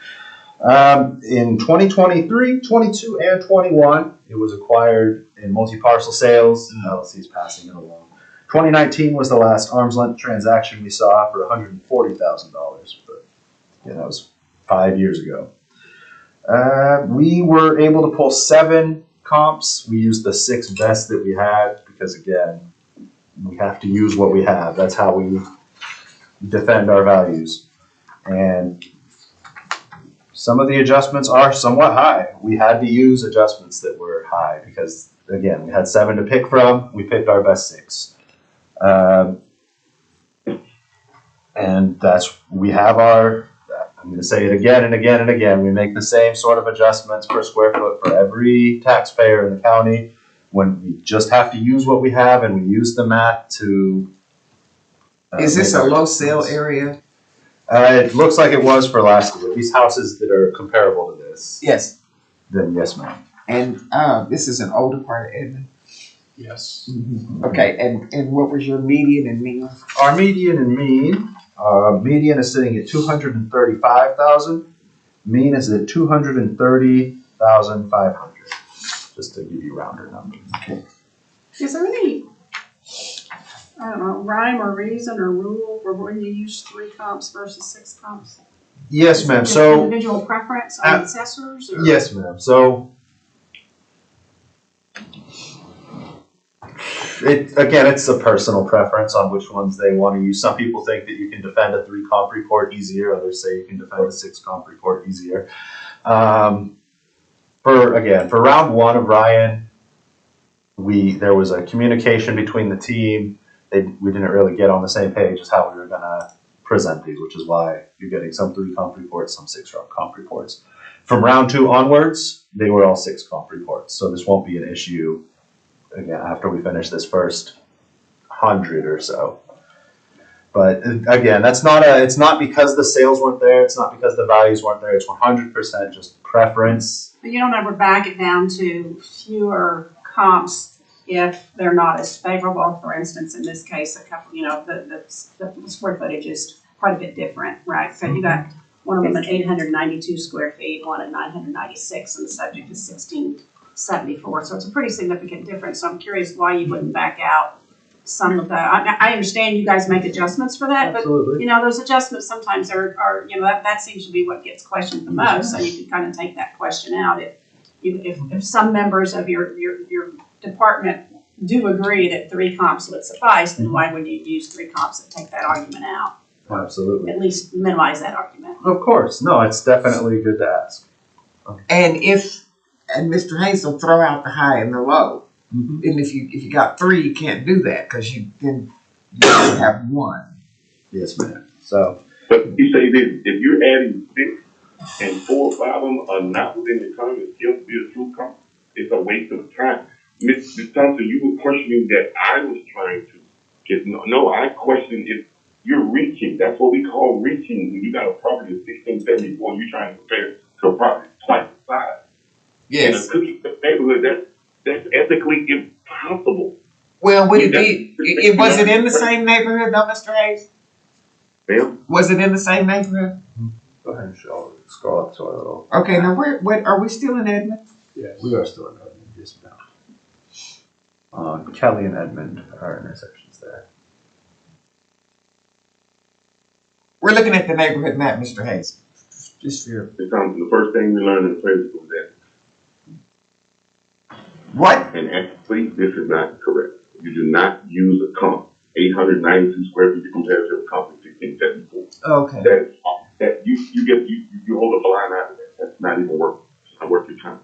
Because price per square foot, the price point, when I told you price point, which is the price per square foot, it's going to be way off by economies here. So why would you even put that on? So please, if you got to realize our hands are going to be much longer if you're bringing me 6 comps and the price per square feet is way off because of the size. It Okay. makes no sense. It's not a appraisal standard. Math or single. I mean, the good news is we don't see a lot of these, right? We haven't seen a lot of these, which is why we're asking more questions on it. But here's the problem. With all due respect, the appraiser is. So if you don't want me to waste your time, why are they wasting mine? Well, everything is what it is this year because it's always, both sides have been introduced as data, so we got to deal with it. So, And that's where we started off the first week where I started using that word reaching. Because I come from the field, from both single and math, I'm letting you know that that's considered a reach. Okay, so for this one, for 188, we're 221 versus 226.5. Okay, so I'm going to close 188. We've got 2 more to go here, Mr. Hayes. And it's way past noon. Item 14 on the agenda, 1000 East Drive, R1866711160. Where is this? Is this, what city is this? Oh, this is Edmond. Oh, Edmond, okay. The assessor is asking for 316,000 on this one. In 23, Mr. Hayes, it was 288,500, and the year before that it was 267,000. What are you asking? I did this a while ago. Oh, so you know what? It's funny, we just had a conversation. I'm going to reach. So this is my reach now. Look at number 1. No, are you going to tell me what you're asking for, Mr. Hayes? 314.5. 314.5. Okay, 314.5. 314,500. Wait a minute. That is only 1,500. Is the assessor going to move on at all on this one? No, ma'am, he's below a median. Okay, that's fine. Go ahead. Now, go ahead, Mr. Hayes. Sorry. Okay. Now I want you to understand. This is the one that I did because I wanted to show the reaching concept. Okay. I want to show you why I did this. Okay. Look at number 1. Number 3 is too large. Okay. Number 2 is pretty well. But look at what it sold for. It sold for less than number 1. Look at the price per square feet. $11 difference. Look at the sale. 1 month difference. So this is how I came up with 314.5. Let me show you why. 2116 is the square footage for number 1. 2096 is the subject property square footage. That's the difference of 20 square feet. Look at the year, 6 years and older. Look at the land, 605 square foot less. So what I did, I took the adjusted sale price, because they're close, Yeah. but let's go down and look at the adjustment man. 341, 2,600 square foot for only 20 square foot, 6 year difference. Where did that come from? That's the what? Time adjustment. But remember, the taxable value for the sale for number one is going to be based off the actual sale price. So I want that same sale price, since my subject property is only 20 square foot. So best believe it's probably the same property. It's just 6 years old and the land. So I made the adjustment to 314 and I rounded down to 314.5. Now that's considered a reach, but I will promise you that's a reach. As an appraiser, I would accept because they're the same size. Scroll up, I can see sale price for comp one. So, I'm sorry, you said you used the sale price for comp one? I use the adjusted sale price. It's Adjusted, so the 314, okay. 632 and I rounded down to 314.5. That's the kind of reaching I do, but for me it makes sense. But you only use comp one, you didn't consider comp two. Comp three is not a comp. Comp two, the reason why I didn't touch comp two, look at the adjustment. It would have went from 319.9, but look at the adjustment. 300,000, it sold for less, and it's larger with 1 year difference. So I didn't think it was a good thing to use. 305, being that it's the exact same size, pretty much, was more in line. Got it, thank you. Okay, we'll hear from you quickly, Mr. Assessor. You Yes, guys are ma'am. not that far apart. 1000 East Drive, Edmond, is between Bryant. It's really sitting right between Boulevard and Bryant and 15th. Right. Okay. And then 2024, we had it at 316,000. 2023 was 288.5. 2022, 267. And 23 and 22 is required multi-parcel sales. Okay. We had 4 2023 comps. We used the 3 best. Okay. Okay. So to address, even if we throw out comp 3, which I don't really want to entertain because we haven't, we stand by our comps. We think Right. they're good But comps. he Well, tossed two. but if we go ahead and throw out, even if we throw out number 2, once we apply our adjustments, so 305 becomes 314 for the time adjustment, we add 5% to the value to make up that 6-year difference in ages, so on and so forth. We go all the way down to our sale adjusted value for only using comp 1. That sets his value at $341,000 instead of the 316 we have in that. Saw that. So, and comp 2, even if we only use comp 2, that's $319,000 instead of the 316 we Well, have. he tossed two.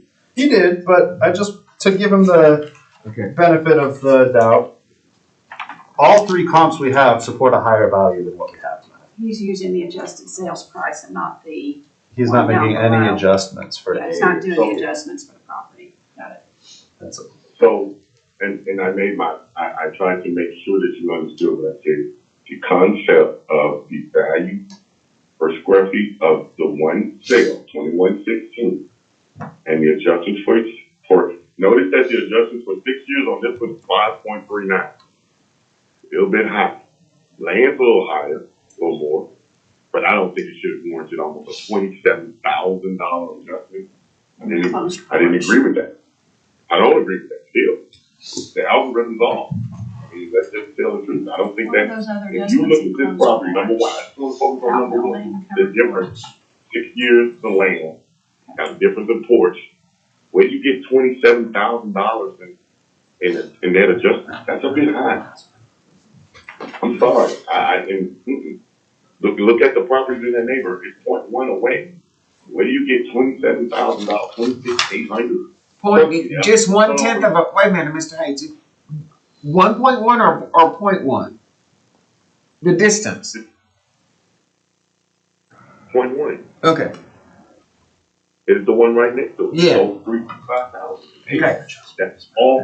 That adjustment at the bottom. Yes. Here's the point I'm trying to make. That $26,000 is mainly coming from time. But what we're talking about is 2 properties the same size. The person that purchased the property is going to pay based off the same. But you're telling me the person that already owns property, that's the same size, is gonna be punished and pay more? Absolutely. That's the unethical part of property tax that we fight for today. But Because me, But I would Mr. really want. Mr. Hayes, well, hold up. The adjustments are not what he's putting on those other properties. It's the adjustments he's making for purposes of coming up with the price for this one. You act like the adjustments he's got up there is actually what he's assessing the neighbor's property at. It's not. Ma'am. Yes? The bill adjustment of number one comes to $341,000 based off the time of the sale. But what is that? What and that translate? You're saying that translates to the valuation given to that property Yes, ma'am. for purposes of that No. Now, let's look at the reality. The person that purchased that property, Okay. number one, is gonna pay their property taxes off what they paid for, $305,000. The taxpayer who's compared to them being my client Yes. is gonna be paid adjustment of time. Okay. I see. So we're not that far apart. So we're 314.5 and 316. So I'm going to close the hearing on BOE number 14 and go to the last item on the agenda, which is BOE. I'm sorry if I said that BOE. That was BOE 189. 189. Sorry about that. Now we're on 190. Okay, and I'm going to open the hearing on BOE 190, which is the last item on the agenda. 190 Three Oaks Drive. R 193045130. The assessor's asking for $214,500. Last year, $165,500. The year before, $165,500. What are you asking for, Mr. Hayes? This one was kind of interesting. Hold on, what did I do on this one? So what I did on this one,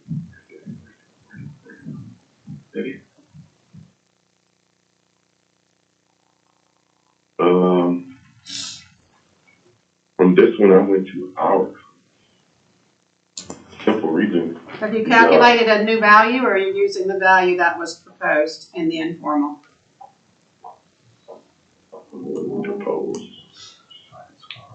213,250. 213,250.